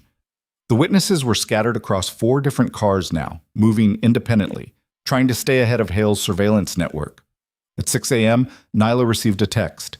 "You can't run forever. Eventually, you'll make a mistake. And when you do, I'll be waiting." She stared at the message. Hale was right. They couldn't keep running, couldn't keep hiding. Every second they stayed on the move, they burned resources and exposed themselves to new risks. They needed a different strategy. "We need to go offensive," Neela said. Joe looked at her like she was insane. "How?" "Hale controls law enforcement, controls surveillance, controls everything." "Not everything." Nyla pulled up the files Min-jae had given them. "He doesn't control the media. He doesn't control public opinion. And he doesn't control what happens when the truth goes viral." "What are you suggesting?" "We leak everything, the files, the witness testimony, the evidence. We dump it all online and let the world see what he's been doing." Zhu shook her head. "That's premature. We don't have corroboration. We don't have chain of custody. Any defense attorney would shred this evidence in court." "Then we don't use courts. We use journalism, investigative reporters, independent media, people who ask questions the FBI doesn't want answered." "And if it backfires? If Hale spins it as a conspiracy theory? Then we're no worse off than we are right now." Nyla met her eyes. "But if it works, if even one major outlet picks up the story, Hale loses his cover. He can't operate in the shadows anymore. He becomes visible, vulnerable." Joe was silent for a long moment. Then she pulled out her laptop. "I know someone at the Times, investigative journalist. She's been trying to expose trafficking networks for years. Will she run the story? If the evidence is solid enough, yes." They spent the next 3 hours compiling everything into a package a journalist could verify independently. Financial records, surveillance footage, witness testimony recorded by Joe. The files Min-jae had gathered over 18 months. It was damning. Enough to destroy careers and collapse networks. Enough to make Victor Hale a target instead of a hunter. Joe sent the encrypted package at 9 a.m. Then they waited. Nyla sat in a diner in Queens, drinking coffee that tasted like industrial solvent and watching the door for contractors who never stopped coming. Her phone was off. Her gun was loaded. Her hands wouldn't stop shaking. Across from her, Joe looked just as wrecked. "How long until we hear back?" Neela asked. Could be hours. Could be days. Journalists have to verify sources, corroborate evidence. They won't run something this explosive without being absolutely sure. We don't have days. I know. Nyla's burner phone buzzed. She checked it. Text from an unknown number. Not Hale this time, someone else. Agent Mercer. We need to meet. I have information about Victor Hale you need to see. Come alone. Pier 57, 1 hour, no signature, no identification. Who is it? Joe asked. I don't know. Neela showed her the message. Could be a trap. Probably is a trap. Or it could be someone with information we need. Joe studied the message. You're actually considering this. We're running out of options. If there's even a chance someone has evidence against Hale, then they would have sent it instead of asking for a meeting. Joe's voice was sharp. This is textbook manipulation. Anonymous contact, isolated location, time pressure, everything designed to make you act without thinking. I know. Then why are you still considering it? Because Nyla was desperate. Because 8 women were scattered across the city with contractors hunting them. Because Min Jae was locked in federal custody and the case against Hale was hanging by a thread. Because she didn't have any better ideas. I'm going, she said. That's suicide. Maybe. But if there's any chance this is real, there isn't. You don't know that. Joe slammed her hand on the table.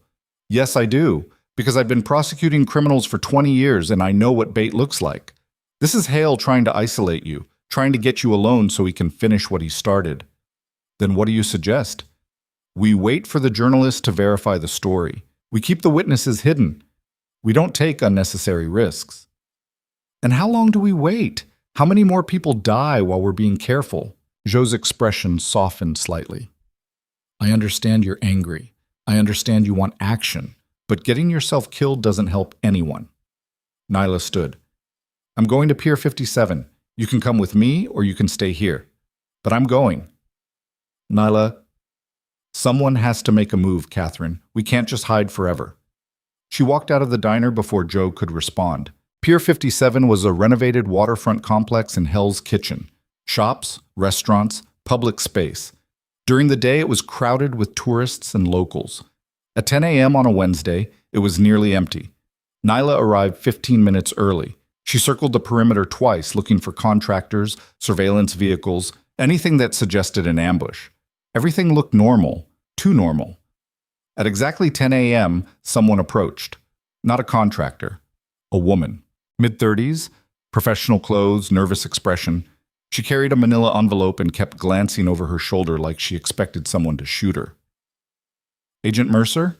She asked quietly. Who are you? My name is Rebecca Park. I worked for the FBI, Financial Crimes Division. She held out the envelope with shaking hands. I have evidence that Victor Hale has been embezzling money from seized assets. Millions of dollars. He's been using it to fund his operations. Nyla took the envelope. Why bring this to me? Why not go to your superiors? Because my superiors are part of it. Rebecca's voice cracked. I tried reporting it through official channels. They buried my complaint, threatened my career, told me to forget what I saw or I'd end up like the other analysts who asked too many questions. What other analysts? 3 people in my division have disappeared in the past 18 months. Officially, they quit, transferred, took other jobs. But I checked. None of them ever showed up at their new positions. Nyla opened the envelope. Financial records, bank statements, wire transfers, all showing money moving from federal seizure accounts into offshore holdings tied to shell companies. It was exactly the kind of evidence they needed. Too perfect, too convenient. Where did you get this? Nyla asked. Internal audit system. I've been documenting everything for months. And you waited until now to come forward? I didn't know who to trust. Rebecca looked around nervously. But when I saw the news about you, about what happened at Eclipse Vale, I realized you were the only person who might believe me. Every instinct Nyla had was screaming that this was wrong. But the evidence looked real, and if it was real, it could destroy Hale. I need to verify this, Nyla said. Give me your contact information. Rebecca's head exploded. The gunshot came from somewhere behind Nyla, a single suppressed rifle crack. Rebecca's body collapsed onto the pier, blood and brain matter spraying across the wooden planks. Nyla dove for cover behind a concrete pillar. More shots. Bullets punched through the air where she'd been standing. She returned fire blindly, trying to suppress the shooter while scrambling for better position. Then she saw him. Victor Hale, standing 30 feet away with a suppressed pistol. "You actually came," he said. "I wasn't sure you would." Nyla aimed at his chest. "Rebecca Park. Was she even real?" "Oh, she was very real. FBI analyst, embezzlement investigation. Everything she told you was true." Hale kept his weapon trained on her. "I just made sure she wouldn't live to testify about it." "You used her as bait." "I used her as bait in evidence disposal. 2 problems solved with 1 bullet." He smiled. "That's efficiency, Nyla. That's how you win." She wanted to shoot him, wanted to empty her magazine into his face, but they were in a public space, cameras everywhere, witnesses. Killing him here would make her exactly what he'd accused her of being, a murderer. "The media has your files," Nyla said. "Your financial crimes, your connection to the trafficking network. It's over." Hale laughed. "Is it? You sent encrypted files to a journalist who will spend weeks verifying sources before publishing anything. By then, I'll have buried the story, discredited the witnesses, framed it as a conspiracy theory from a rogue agent and a criminal organization. The evidence came from Kang Min Jai, a known crime lord. No court will touch it. No journalist will stake their reputation on it." He took a step closer. "You were always good at building profiles, Nyla, but you never understood how the real world works. Evidence doesn't matter. Narrative matters, and I control the narrative." Another gunshot. This one came from behind Hale. He staggered forward, blood spreading across his shoulder. Catherine Joe emerged from behind a shipping container, weapon raised. "Narrative this," she said. Hale spun and fired. Joe dove for cover as bullets chewed through metal and concrete. Nyla used the distraction to advance, flanking Hale from the opposite side. They had him in a crossfire. "Drop the weapon!" Nyla shouted. Hale looked at her, then at Joe, then at the blood seeping through his jacket. He dropped the gun. "It's over," Nyla said. "No." Hale smiled through the pain. "It's not." That's when Nyla heard the sirens. Police vehicles, lots of them, converging on the pier from every direction. "I called it in 10 minutes ago," Hale said. "Active shooter, federal agent down. They're coming for you, Nyla. Not me. You." Joe swore. "We need to move." But they were surrounded. Patrol cars blocked every exit. Officers poured out, weapons drawn, shouting commands. "Drop your weapons, hands up, now!" Nyla looked at Hale. He was still smiling. "You lost," he said quietly. "You just don't know it yet." Police rushed the pier. Nyla and Joe dropped their weapons and raised their hands. Officers swarmed them. Rough hands forced them to the ground. Zip ties cut into Nyla's wrists. Someone was reading her rights, but the words sounded distant and meaningless. She'd been so close. So fucking close. And now it was over. Hale was being treated by paramedics, playing the victim. The wounded FBI agent who'd bravely confronted a rogue operative and stopped her before she could kill again. The media would eat it up, the Bureau would protect him, and Nyla would spend the rest of her life in federal prison. She was hauled to her feet and dragged toward a patrol car. That's when she saw it. Min Jae's face on every phone screen around the pier. Breaking news coverage. But not about his arrest. About his press conference. Somehow, impossibly, Kang Min Jae had been released from federal custody, and he was standing in front of cameras with 8 women beside him, the witnesses Nyla had been protecting while they testified about everything Victor Hale had done. Live, on every news channel in the country. Nyla stared at the screens. Her phone buzzed in her pocket. The officers hadn't confiscated it yet. She couldn't reach it with her hands zip-tied, but she could see the notification on the lock screen, a text from Min Jae. "Trust me." This was always the plan. Then the world exploded. Not literally, but close enough. Federal vehicles screeched onto the pier. Agents poured out. Not NYPD anymore. FBI. And leading them was a woman Nyla recognized from the news. Deputy Director Sarah Chen, the second highest ranking official in the Bureau. She walked past the NYPD officers, past the paramedics treating Hale, and stopped directly in front of Victor Hale. "Special Agent Hale," she said coldly. You're under arrest for murder, corruption, and conspiracy to commit human trafficking. Hale's expression finally cracked. What? We've been monitoring you for 3 weeks, ever since Kang Min-jae's organization contacted us with evidence of your activities. Chen gestured, and federal agents swarmed Hale. You thought you were hunting a rogue agent. You were actually the target of a joint task force investigation. Hale looked at Nyla. Understanding dawned in his eyes.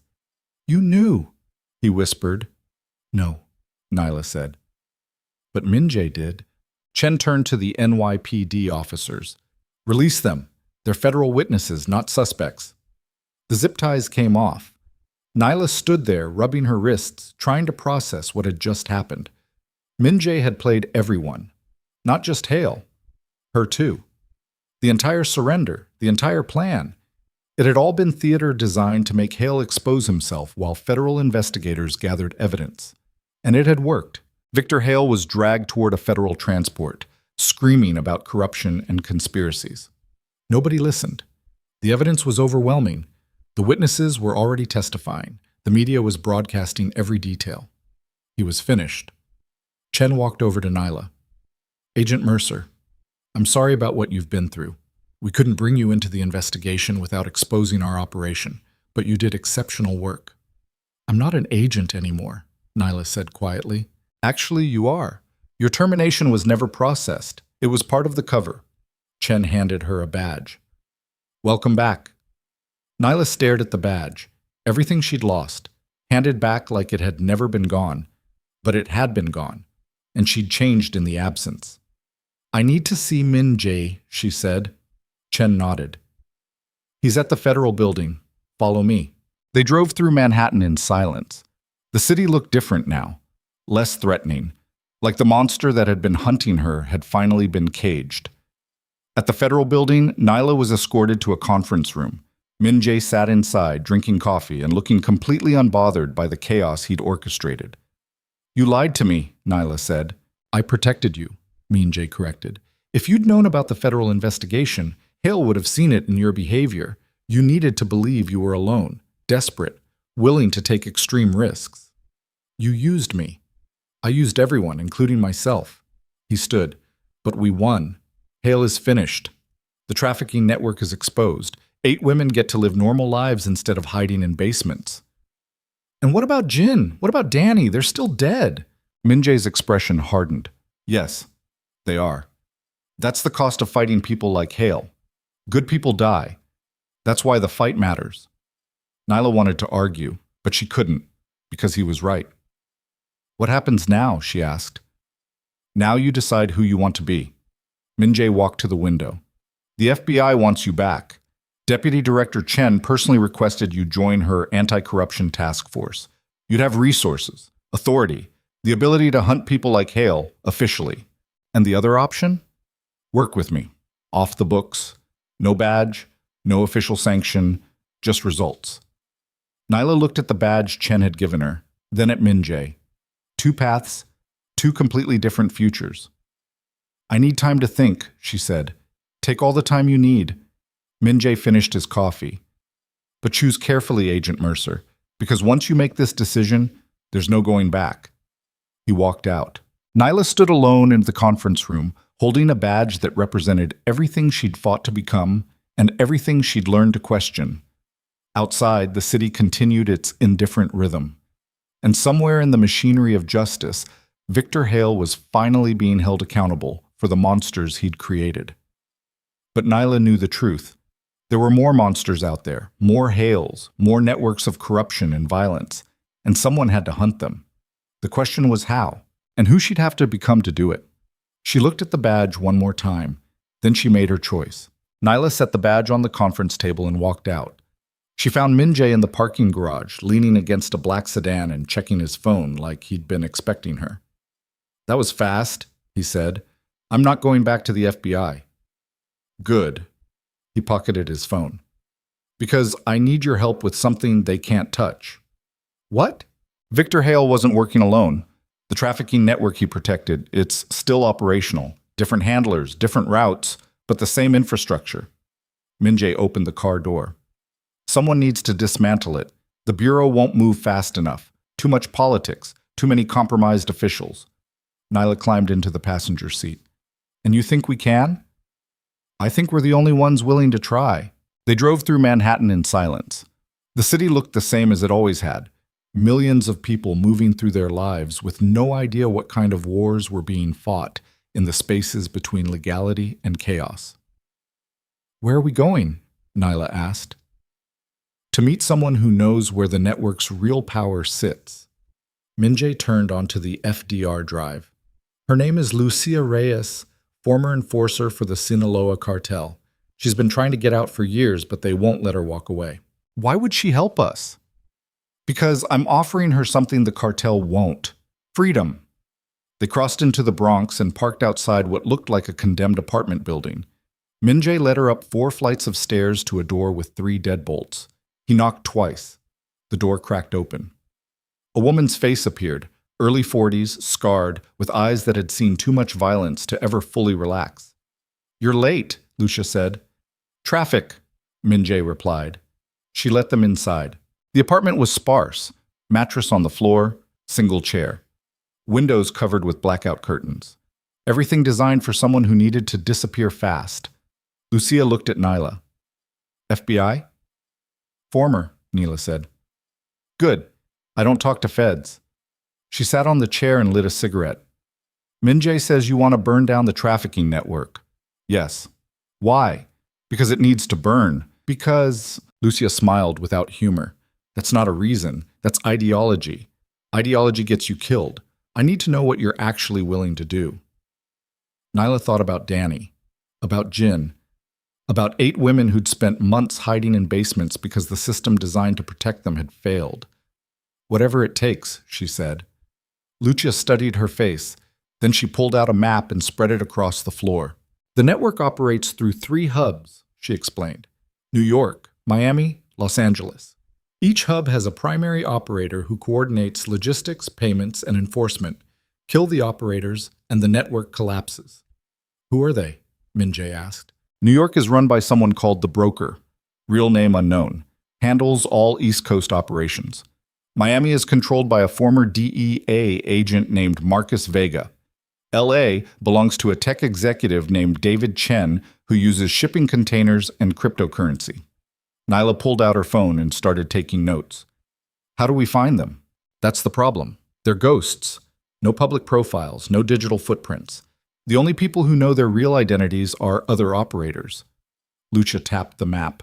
But there's a meeting happening in 72 hours. All 3 operators will be in the same room. Private estate in Westchester County. Annual planning session. How do you know this? Because I used to provide security for these meetings. Lucia's expression was cold. Before I realized what I was protecting, Minjae leaned forward. Can you get us inside? Maybe, but it'll cost you. How much? Not money. I want out. Full extraction, new identity, protection from cartel reprisal. And I want your word that you'll actually destroy this network, not just arrest a few people who get replaced next month. You have my word, Minjae said. Lucia looked at Nyla. What about you? You get us inside that meeting, Nyla said, and I'll make sure the people running this network never hurt anyone again. Dead or arrested. Does it matter? Lucia smiled. No, it doesn't. They spent the next 2 days planning. The estate in Westchester was a fortress, 20-acre property, private security, biometric access controls. The kind of place designed to keep out anyone who wasn't supposed to be there. Lucia had worked security for 5 years. She knew the rotation schedules, the blind spots in the camera coverage, the service entrance guards used to smoke cigarettes. The meeting happens in the main house, she explained. 2nd floor. Private conference room. No recording devices allowed. No phones. Just the 3 operators and their personal security. How many guards total? Nyla asked. 15, maybe 20, all former military or law enforcement. Well-armed, well-trained. And you think the 3 of us can get past them? No, I think we bring help. Minjae made a call. 6 hours later, they met with his lieutenant, a Korean enforcer named Park, who looked like he'd been carved from stone. He brought 4 others with him, All soldiers from Min Jae's organization, all willing to die for this. You're sure about this? Park asked in Korean. Min Jae answered in the same language. Nyla couldn't understand the words, but she understood the tone. This was suicide. But they were doing it anyway. On the third day, they moved. 2 vehicles, 8 people. Enough weapons to start a small war.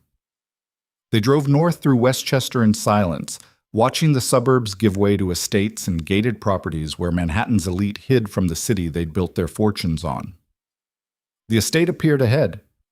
Stone walls, iron gates, security checkpoint. Lucia was in the lead vehicle, dressed in her old security uniform. She pulled up to the checkpoint and showed her credentials. The guard checked his list, frowned, then waved her through. They were in. The vehicles parked near the service entrance. Min Jae's soldiers moved out first, spreading across the property with practiced efficiency. Nyla followed Min Jae and Lucia toward the main house. Guards change shift in 10 minutes, Lucia whispered. That's our window. They moved through the kitchen entrance. 2 guards inside drinking coffee and complaining about overtime. Park neutralized them both before they could reach for their weapons. Quick, silent, professional. The team advanced, up the service stairs, down a hallway lined with expensive art, past rooms where caterers were preparing food for a dinner that would never happen. They reached the second floor. The conference room was ahead, 2 guards outside the door. Lucia approached them like she belonged there. Relief rotation, she said casually. The guards looked at her. One of them frowned. We weren't notified. Park shot them both. Suppressed pistols. 2 shots. Both guards dropped. The door burst open. Inside, 3 men sat around a conference table. The broker, Marcus Vega, David Chen, all of them reaching for weapons that weren't there. Don't move, Min Jae said. His soldiers poured into the room, weapons raised. The 3 operators froze. Nyla stepped forward, studying their faces. The broker was older than she'd expected. Mid-60s, expensive suit, the kind of face that looked trustworthy on television. Marcus Vega was younger, Latino, with the hard eyes of someone who'd spent too many years undercover and forgotten which side he was on. David Chen looked like every tech executive Nyla had ever seen. Glasses, casual clothes, the arrogance of someone who believed money made them untouchable. Who the fuck are you? The broker demanded. The people shutting you down, Nyla said. Chen laughed. You have no idea what you're doing. We have connections, lawyers, politicians. You can't touch us. Watch me. She pulled out her phone and started recording. State your names and your role in the trafficking network, she said. I'm not saying shit, Vega spat. Min Jae pressed his gun against Vega's temple. Try again. The former DEA agent's expression changed. Fear replaced defiance. Marcus Vega, I coordinate logistics for the Miami hub. And the others? The broker stared at Nyla with cold hatred. But he talked. Gave his real name, Gerald Ashworth, former investment banker, detailed his operations, listed names of judges and federal officials who'd been compromised. David Chen was last. He tried to negotiate, offered money, promised connections. When that failed, he talked too. Nyla recorded everything. 10 minutes of testimony that would collapse the network. Then she heard gunfire downstairs. We've got company! One of Min Jae's soldiers shouted from the hallway. More guards, responding to the breach. The entire security force was mobilizing. Time to go, Min Jae said. What about them? Nyla gestured at the 3 operators. We take them with us. Living witnesses. Park zip-tied the 3 men while Lucia moved to the window and checked their exit route. More vehicles coming up the driveway, she reported. At least 3 SUVs. We're surrounded. Min Jae's jaw tightened. How many guards total? I'm counting 20, maybe more. They were outnumbered 3-1. Nyla looked at the 3 operators, then at Min Jae. We can't fight our way through 20 armed guards while dragging prisoners. Then what do you suggest? She thought fast. We make them choose between chasing us and protecting their network. How? Nyla walked to the conference table and started gathering documents, financial records, client lists, operational plans, everything the operators had been reviewing during their meeting. We burn it all, she said. Set fire to their records. Force them to choose between stopping us and saving their infrastructure. Lucia pulled out a lighter. I like the way you think. They doused the room in alcohol from the wet bar and set it ablaze. Flames spread fast, consuming documents and furniture and decades of operational planning. Alarms screamed, sprinklers activated, guards shouted downstairs. Min-jae's team moved fast, dragging the 3 prisoners toward the back stairwell. Gunfire erupted from below. Park returned fire while the others descended. They hit the ground floor and found chaos. Guards were scrambling, some trying to fight the fire, others trying to stop the intruders. Nobody was coordinating. Nobody was in control. Min-jae exploited the confusion perfectly. His soldiers moved through the chaos like predators, eliminating threats with surgical precision. Nyla stayed close to the prisoners, weapon raised, ready to shoot anyone who got too close. They reached the service exit. Both vehicles were waiting, engines running. Move! Min-jae shouted. They piled into the cars. Lucia drove the lead vehicle with Nyla and the prisoners. Min-jae and his soldiers took the second vehicle, providing rear security. The gates were ahead, closed. Ram it, Nyla said. Lucia floored the accelerator. The vehicle hit the iron gates at 60 miles per hour. Metal screamed and bent. The gates gave way, and they shot through onto the main road. Behind them, security vehicles gave chase. Lucia drove like she was trying to break the laws of physics. She cut across 2 lanes, took a turn at a speed that made the tires scream, and accelerated through a red light that nearly got them killed by cross-traffic. The pursuing vehicles fell back slightly, but they didn't stop. They're not giving up, Nyla said. Good, Lucia replied. Neither are we. She cut down a side street, then another, weaving through Westchester's suburban maze. Behind them, Min-jae's vehicle was running interference, forcing the security cars to split their attention. Then Nyla heard the distinctive crack of rifle fire. One of the pursuing vehicles had a shooter leaning out the window.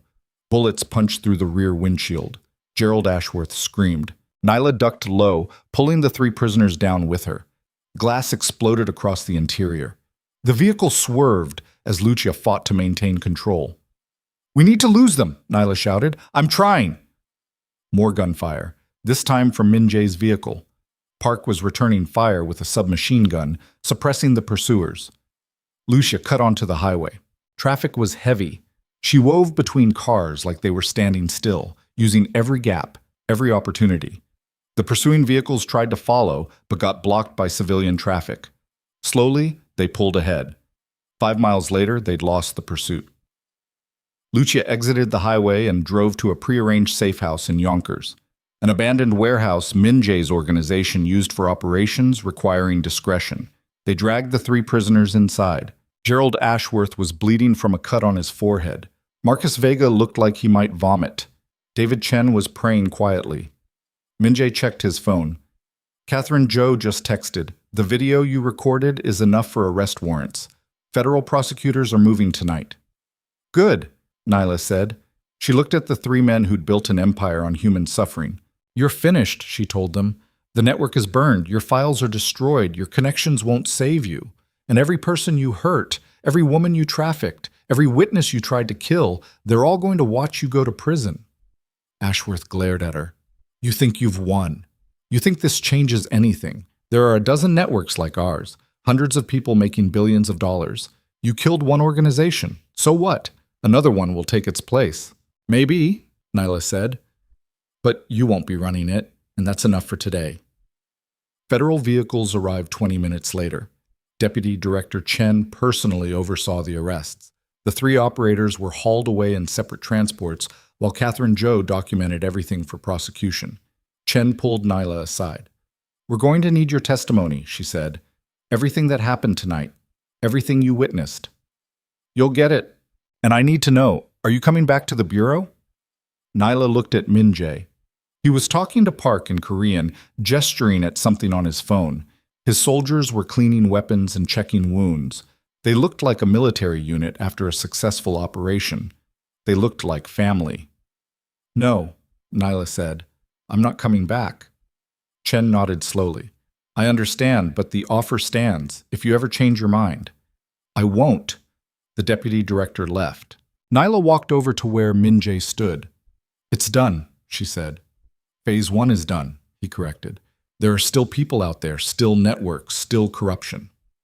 And we're going to hunt them. Yes. She looked at him. Why are you doing this? You could walk away, disappear, live quietly, but you keep fighting. Min-jae was silent for a moment. Then he said, when I was 16, my sister was taken by traffickers. I spent 2 years looking for her. By the time I found her, she was already dead. His voice was quiet. I built this organization to make sure other people's sisters don't die the way mine did. The criminal empire is just cover. The real work is protecting people the system won't protect. Neela understood. They were the same. Both of them broken by failures. Both of them trying to build something good out of the wreckage. What happens now? She asked. Now we prepare for what's coming. What's coming? Min-jae showed her his phone. An encrypted message. No sender identification. Just 5 words. You killed the wrong people. Nyla's blood turned cold. Who sent this? I don't know, but whoever it is, they knew about tonight's operation, knew about the raid, knew we'd be successful. Someone inside our network? Or someone watching from outside? Min-jae pocketed his phone.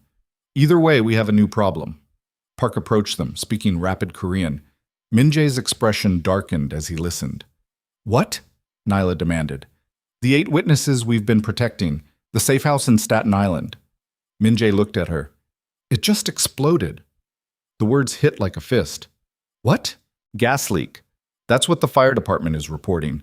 But Park's contact inside FDNY says it was deliberate. Someone planted charges. Nyla's mind raced. The witnesses, they weren't there. I moved them yesterday. Different location. They're safe. Relief flooded through her. Then rage. Someone tried to kill them. Yes. Someone who knew where they were. Someone with access to our operations. Min-jae started walking toward his vehicle. We need to move, now. If they hit the safe house, they'll hit our other locations next. They drove through the night in silence. Nyla kept seeing that message. You killed the wrong people. It implied there were right people to kill. People more important than the 3 operators they'd just arrested. People still operating. They reached a warehouse in Red Hook. Min-jae's entire organization was mobilizing. Soldiers checking weapons, intelligence operatives reviewing security footage, everyone preparing for war. Park met them at the entrance. We found something, he said in accented English. He led them to a computer terminal where a young woman was reviewing encrypted communications. Someone's been monitoring our operations for weeks, she explained. They have access to our secure channels, our locations, our personnel. Who? Min-jae demanded. I don't know. But they're using bureau-level encryption, government-grade surveillance. Nyla felt ice spread through her chest. The FBI is compromised, or someone inside the FBI is working with whoever sent that message. The analyst pulled up a file.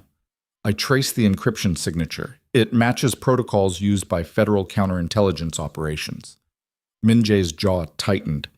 Victor Hale had a partner, someone higher up, someone we didn't catch. Who? I don't know. But they're still active, and they just declared war. The warehouse door exploded inward. Flashbangs detonated, smoke filled the air. Tactical teams poured through the breach, weapons raised, moving with military precision. Not FBI, not NYPD. Something else. Nyla dove for cover as gunfire erupted. Min-jae's soldiers returned fire, but they were outnumbered and caught off guard. The attackers moved like special forces, coordinated, efficient, lethal. Someone grabbed Nyla from behind. She fought instinctively. Elbow to the ribs, heel to the instep. The attacker grunted but held on, dragging her backward through the smoke. Then Min-jae appeared. He put 3 bullets into the attacker's chest at point-blank range. The man dropped. Move! Min-jae shouted. They ran through the warehouse, dodging gunfire and explosions. Park was ahead, clearing a path with controlled bursts from his submachine gun. Bodies dropped. Smoke thickened. The entire building was turning into a war zone. They reached a back exit, more attackers waiting. Min-jae threw a flashbang. The explosion bought them seconds. They burst through, firing as they moved. Outside, 3 black helicopters circled overhead. Spotlights swept the ground. Tactical vehicles surrounded the building. This is a military operation, Nyla said. Yes, which means someone with serious resources wants us dead. They sprinted toward the waterfront. Behind them, the warehouse was burning. Ahead, the East River stretched dark and cold. "Can you swim?" Min-jae asked. "Are you serious?" "Very." He grabbed her hand and jumped. They hit the freezing water together. The impact knocked the air from Neela's lungs. She surfaced gasping, the current already pulling her downstream. Min-jae was beside her, swimming with powerful strokes toward the opposite shore. Bullets hit the water around them. Spotlights swept across the river. Helicopters circled, searching. But the darkness and current provided cover. They swam for what felt like hours, finally reached the Brooklyn shoreline and dragged themselves onto a concrete pier, shivering and exhausted. "What the fuck was that?" Neela gasped. "That was someone with government resources trying to eliminate us." Min-jae pulled out his phone. Waterlogged. Useless.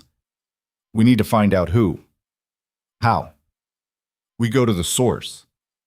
"What source?" Min-jae stood, water dripping from his clothes. "Deputy Director Chen. She's the only person with authority to launch that kind of operation. Either she ordered it, or she knows who did." "You think Chen is dirty?" "I think we don't know who to trust anymore." He started walking. "So we find out. Tonight." They crossed Brooklyn on foot, staying off main roads, avoiding cameras. Nyla's clothes were soaked. Her teeth wouldn't stop chattering.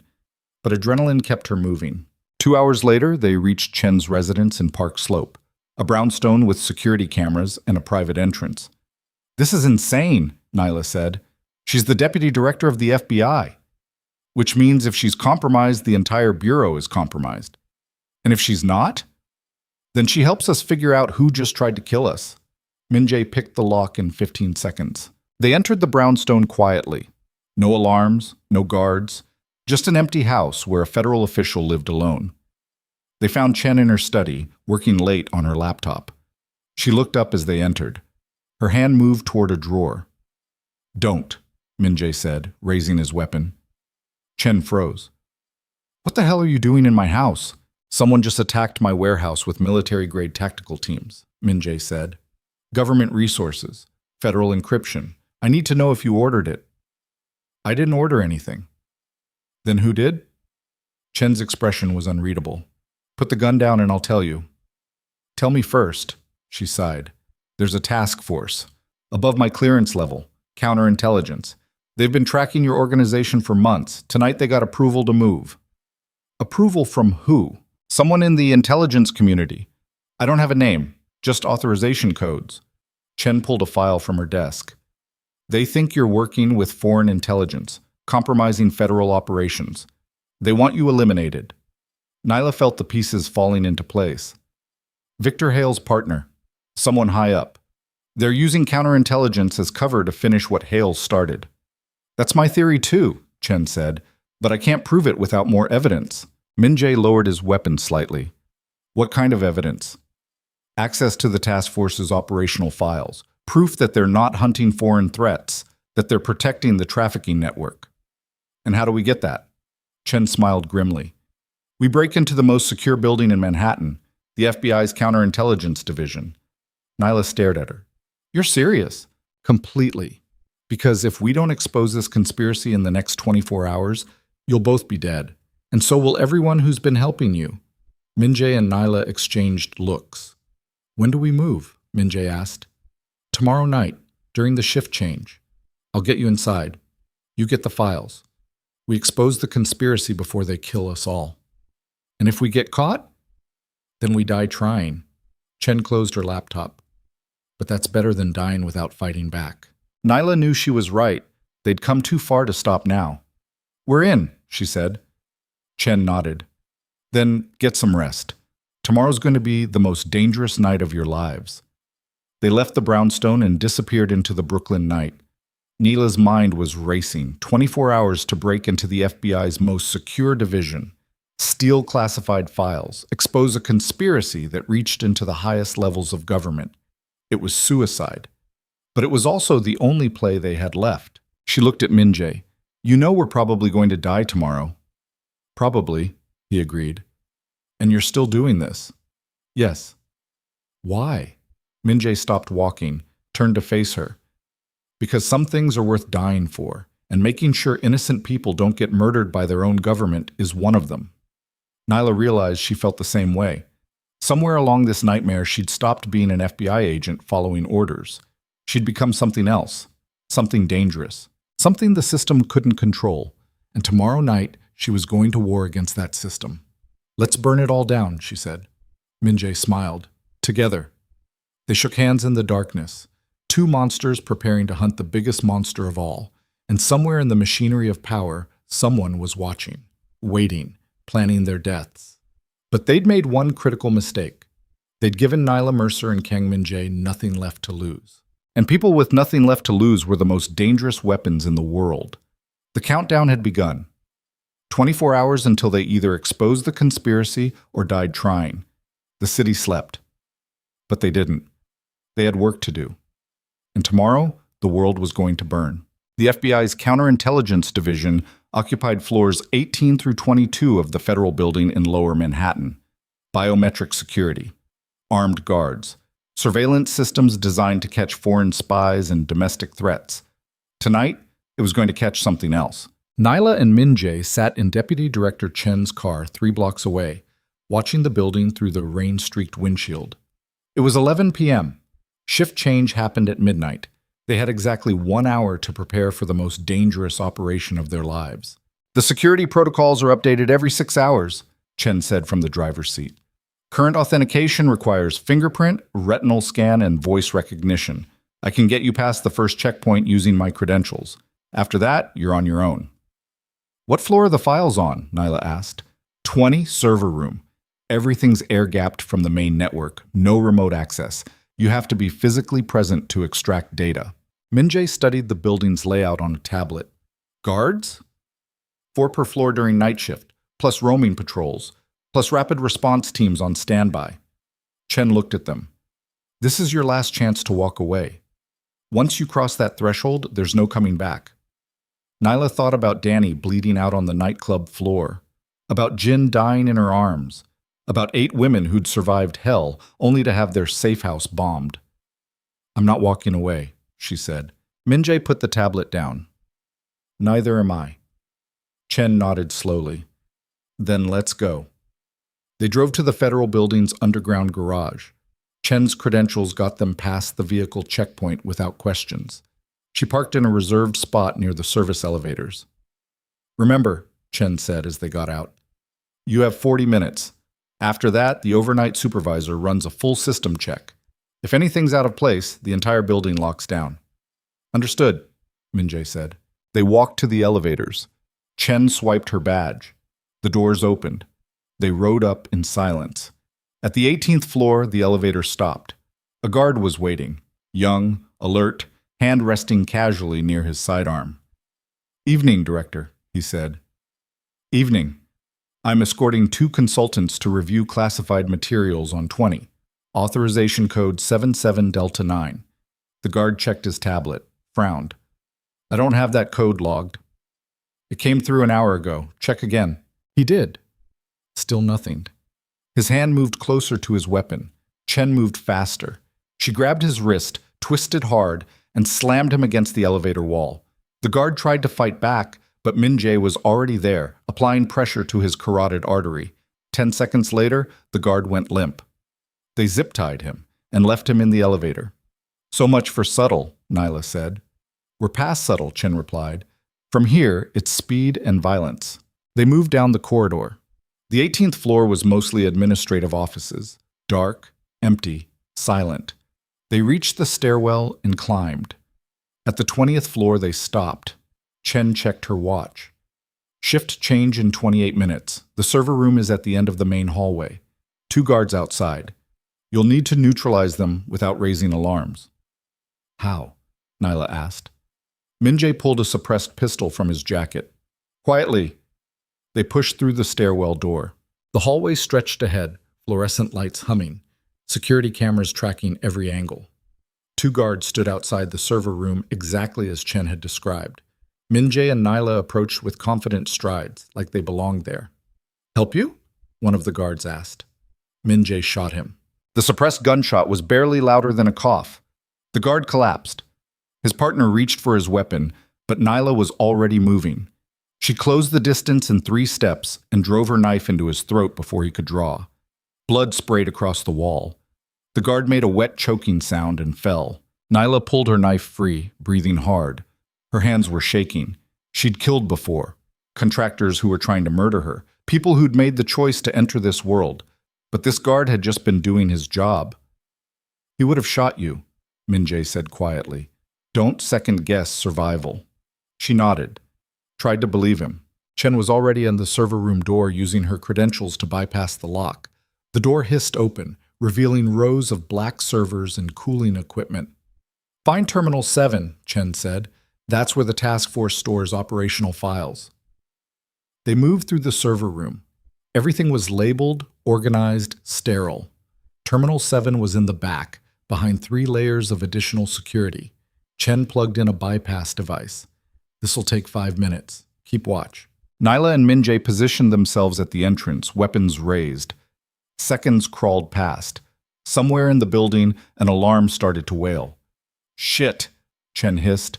They found the guard in the elevator. How long? Min-jae asked. 3 more minutes. We don't have 3 minutes. Then we improvise. The alarm intensified. Nyla heard boots pounding down corridors, radio chatter. The entire building was mobilizing. Got it, Chen said. She pulled a flash drive from the terminal and pocketed it. Move! They ran back toward the stairwell. A tactical team appeared at the other end of the hallway. 6 operators in full gear, weapons raised. Federal agents, hands up! Min-jae and Nyla opened fire. The hallway erupted into chaos. Bullets tore through drywall and fluorescent lights. The tactical teams scattered, returning fire with disciplined bursts. Nyla felt something hot punch through her shoulder. She stumbled, kept firing. Beside her, Min-jae was advancing methodically, putting rounds exactly where they needed to go. 2 operators dropped. The others fell back. Stairwell, Chen shouted. They burst through the door and descended. Behind them, the tactical team was regrouping. Below them, more boots were climbing. They were trapped. Roof, Min-jae said. They reversed direction, climbing instead of descending. Nyla's shoulder was bleeding badly. Each step sent pain screaming through her nervous system, but she kept moving. They hit the roof access door, locked. Min-jae shot the lock 3 times and kicked the door open. Cold night air and rain hit them like a wall. The Manhattan skyline spread out in every direction, a city of lights that didn't care about the small wars being fought in its shadows. Now what? Nyla gasped. Chen was already on her phone. I called for extraction. Helicopter's coming. How long? 4 minutes. Behind them, the door burst open. Tactical teams poured onto the roof, weapons raised. Too many to fight, too many to escape. Min-jae raised his weapon anyway. Stop! A voice commanded. A woman emerged from the tactical team.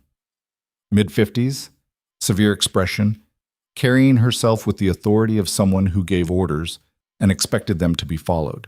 Nyla recognized her from intelligence briefings. Assistant Director Margaret Reeves, head of counterintelligence, the person who'd ordered the attack on Min-jae's warehouse, the person protecting the trafficking network. You've made a terrible mistake, Reeves said calmly. Whatever Chen told you, whatever you think you've uncovered, it's wrong. You're interfering with a national security operation. National security? Nyla repeated. Is that what you call protecting traffickers? I call it protecting assets. Intelligence sources. People who provide information we need to prevent threats far worse than anything you can imagine. Bullshit, Chen said. You're protecting criminals because they pay you, because they have dirt on you, because you're just as corrupt as Victor Hale. Reeves smiled. Victor Hale was a useful fool. He thought he was running the operation. He never realized he was just middle management. The pieces fell into place. Hale hadn't been the top. He'd been a pawn, and Reeves had been the player moving all the pieces. How long? Nyla asked.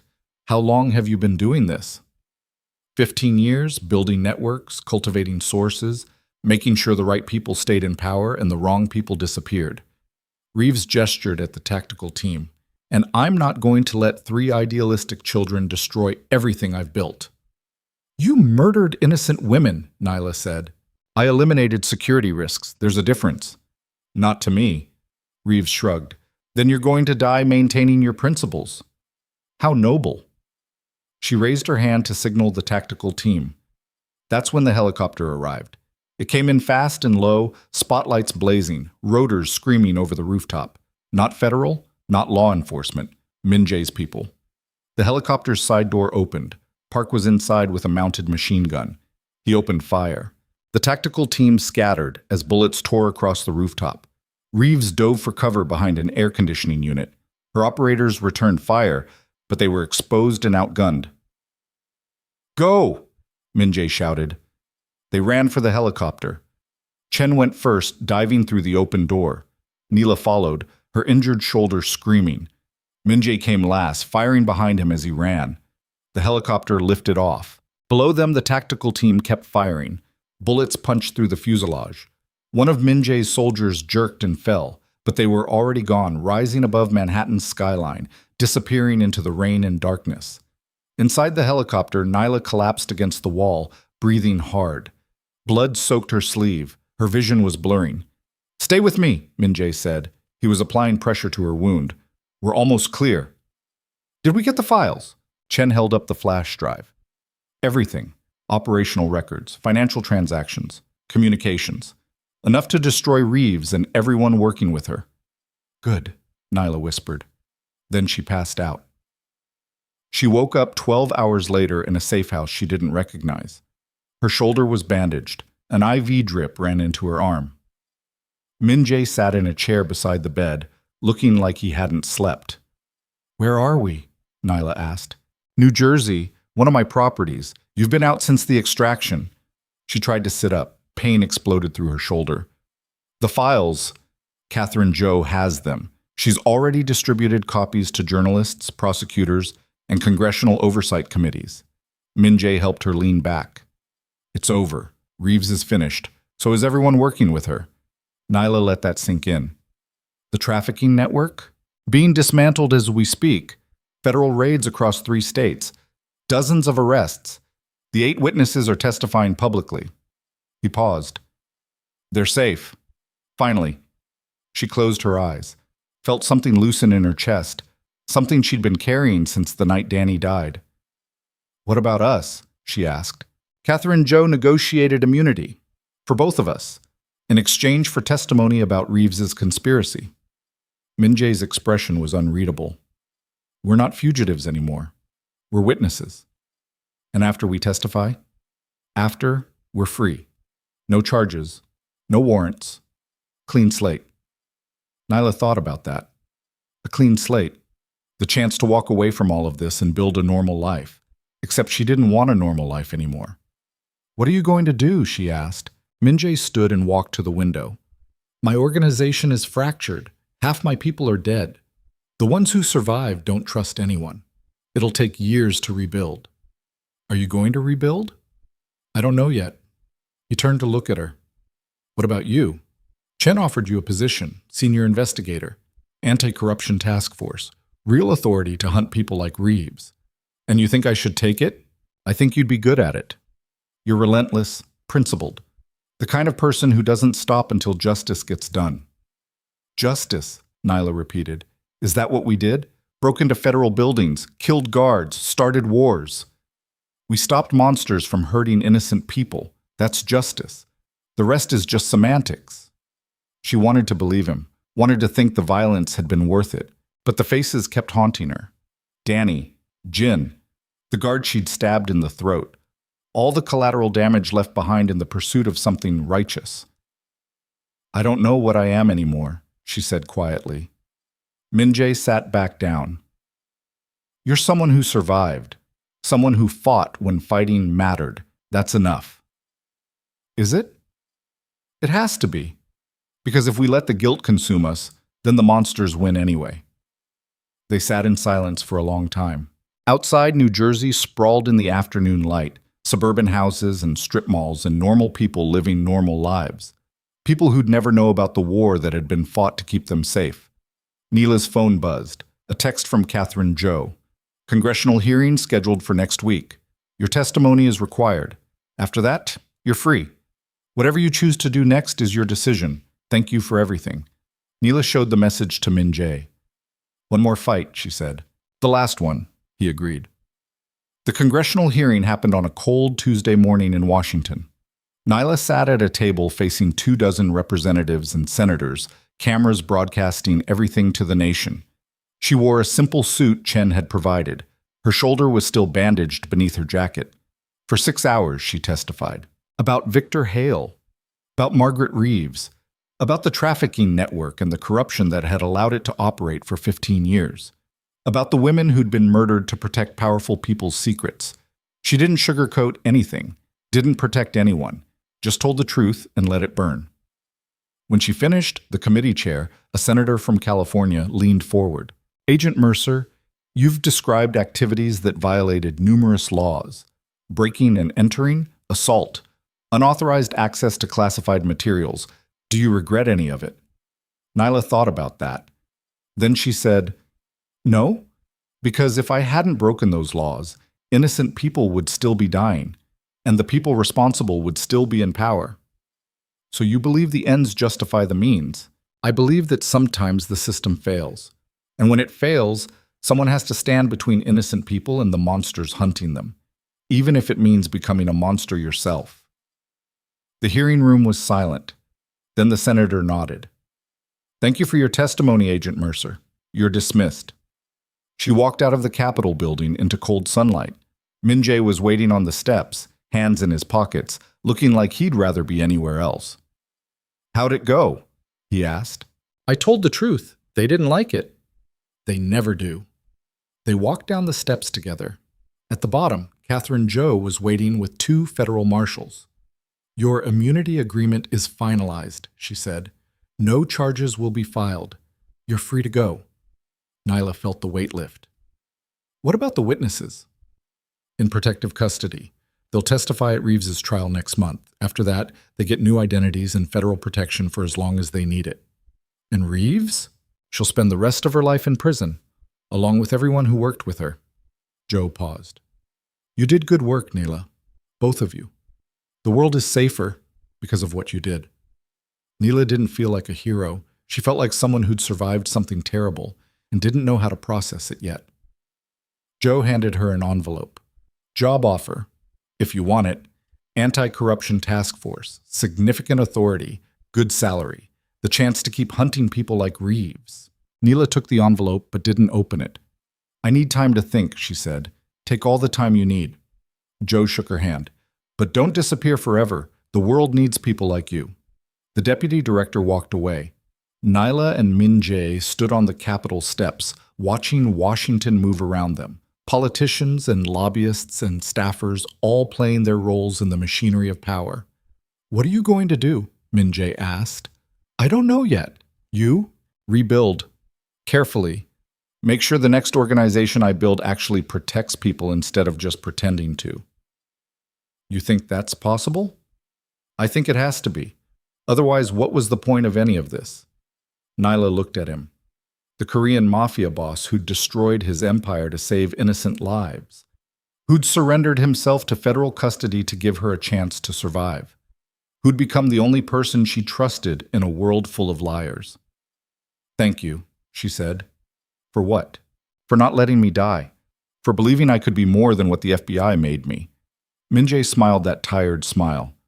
You were always more than that. You just needed to see it. He turned to leave. Min-jae, he stopped. If I take Joe's offer, if I join the task force and keep hunting corrupt officials, will you help me? Off the books? Way off the books. He considered it. What are you proposing? A partnership. You operate in the shadows. I operate in the light. Together, we hunt the people the system won't touch. That's dangerous. Everything we do is dangerous. And probably illegal. Definitely illegal. Min-jae laughed. It was the first time she'd heard him genuinely laugh. All right, but we do it right. No more reckless operations, no more getting shot. We plan, we prepare, we win. Deal. They shook hands on the Capitol steps. 2 predators forming an alliance to hunt bigger predators. It wasn't justice the way textbooks defined it, but it was the kind of justice that actually protected people, and that was enough. 3 months later, Nyla moved into a small apartment in Brooklyn. She'd accepted Joe's offer and joined the anti-corruption task force. Most of her work was legitimate, investigating federal officials, building cases, working within the system. But sometimes, when the system failed, she made calls to people who operated outside it. Min-jae had rebuilt his organization smaller and more focused. Less criminal enterprise, more protective network. He still ran illegal operations, money laundering, smuggling, the things that funded his real work. But the core mission had changed. Now they protected people, witnesses, victims, people the system abandoned. And when powerful figures tried to hurt those people, Min-jae's organization made sure they regretted it. Nyla didn't ask for details. She just provided intelligence and looked the other way when justice happened off the books. It wasn't perfect, but it worked. The 8 witnesses from the trafficking network had all testified, gotten new identities, started new lives. Elena Vasquez was in college. Sarah Chen had opened a nonprofit helping other survivors. The others were scattered across the country, learning how to be normal again. Victor Hale had been convicted and sentenced to life in federal prison. Margaret Reeves was awaiting trial, held in solitary confinement after 3 attempts on her life by inmates who didn't appreciate corrupt officials. The trafficking network was dismantled, dozens of arrests, billions of dollars in assets seized. It wouldn't stay dismantled forever. Nyla knew that. There would always be powerful people willing to hurt vulnerable ones. Always be networks of corruption hiding behind legitimate institutions. But for now, the world was a little safer, and that was worth celebrating. One evening, Nyla's phone buzzed. A text from Min-jae. Dinner? I found a place in Koreatown that doesn't ask questions. She smiled. Time? 8. Bring your appetite. And maybe your weapon, just in case. Always. She got dressed and took the subway into Manhattan. The restaurant was small, hidden on the second floor of a building that looked abandoned from the street. Min-jae was already there, sitting at a corner table with a view of the exits. Old habits. You look better, he said as she sat down. Less like someone who just survived a war. I'm sleeping more than 4 hours a night. It's miraculous. How's the task force? Busy. We're investigating a federal judge in Boston, bribery, fraud, possibly worse. Need help? Not yet, but I'll let you know. Food arrived, Korean barbecue. Soju, the kind of meal that tasted better when shared with someone who understood what you'd survived.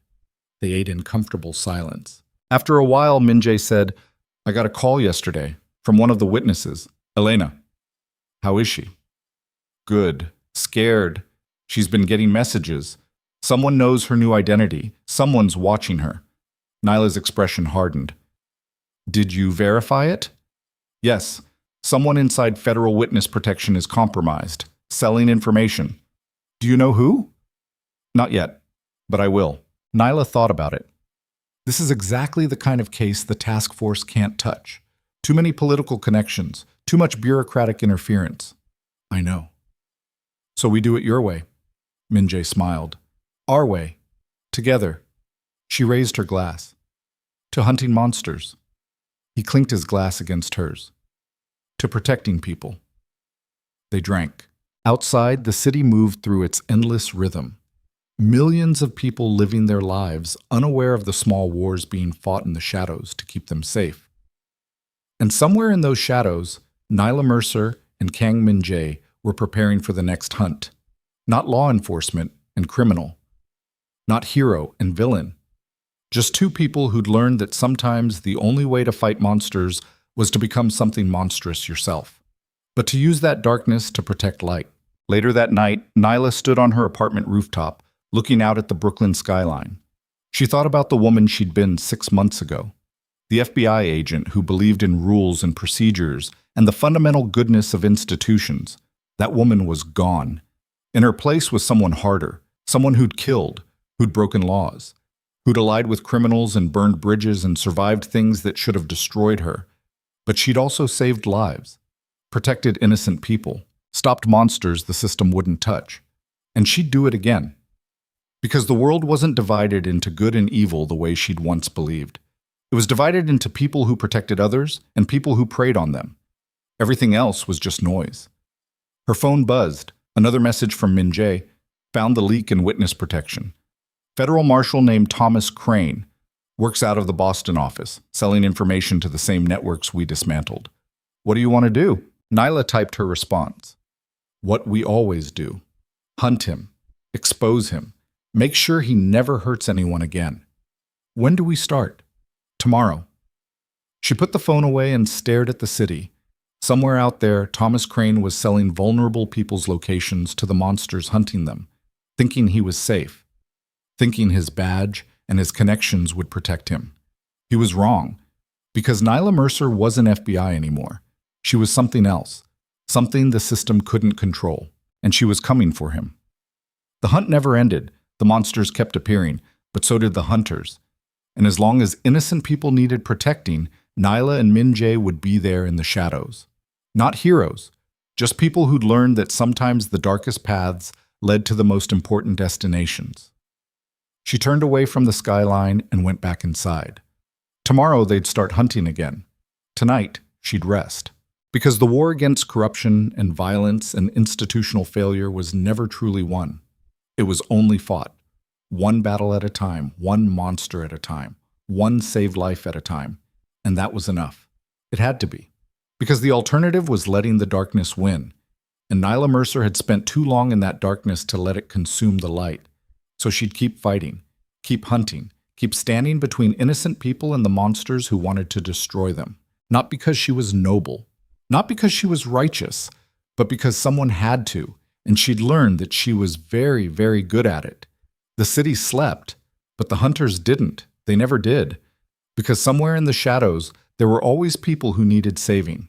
And Nyla Mercer and Kang Min Jae had made it their life's work to make sure those people survived.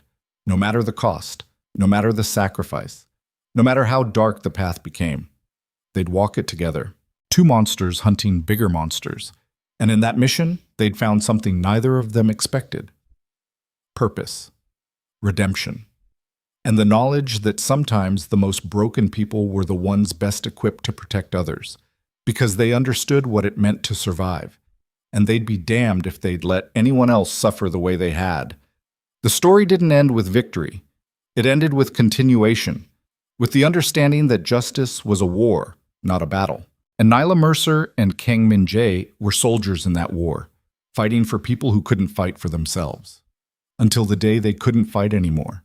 And maybe, just maybe, that was enough. The end.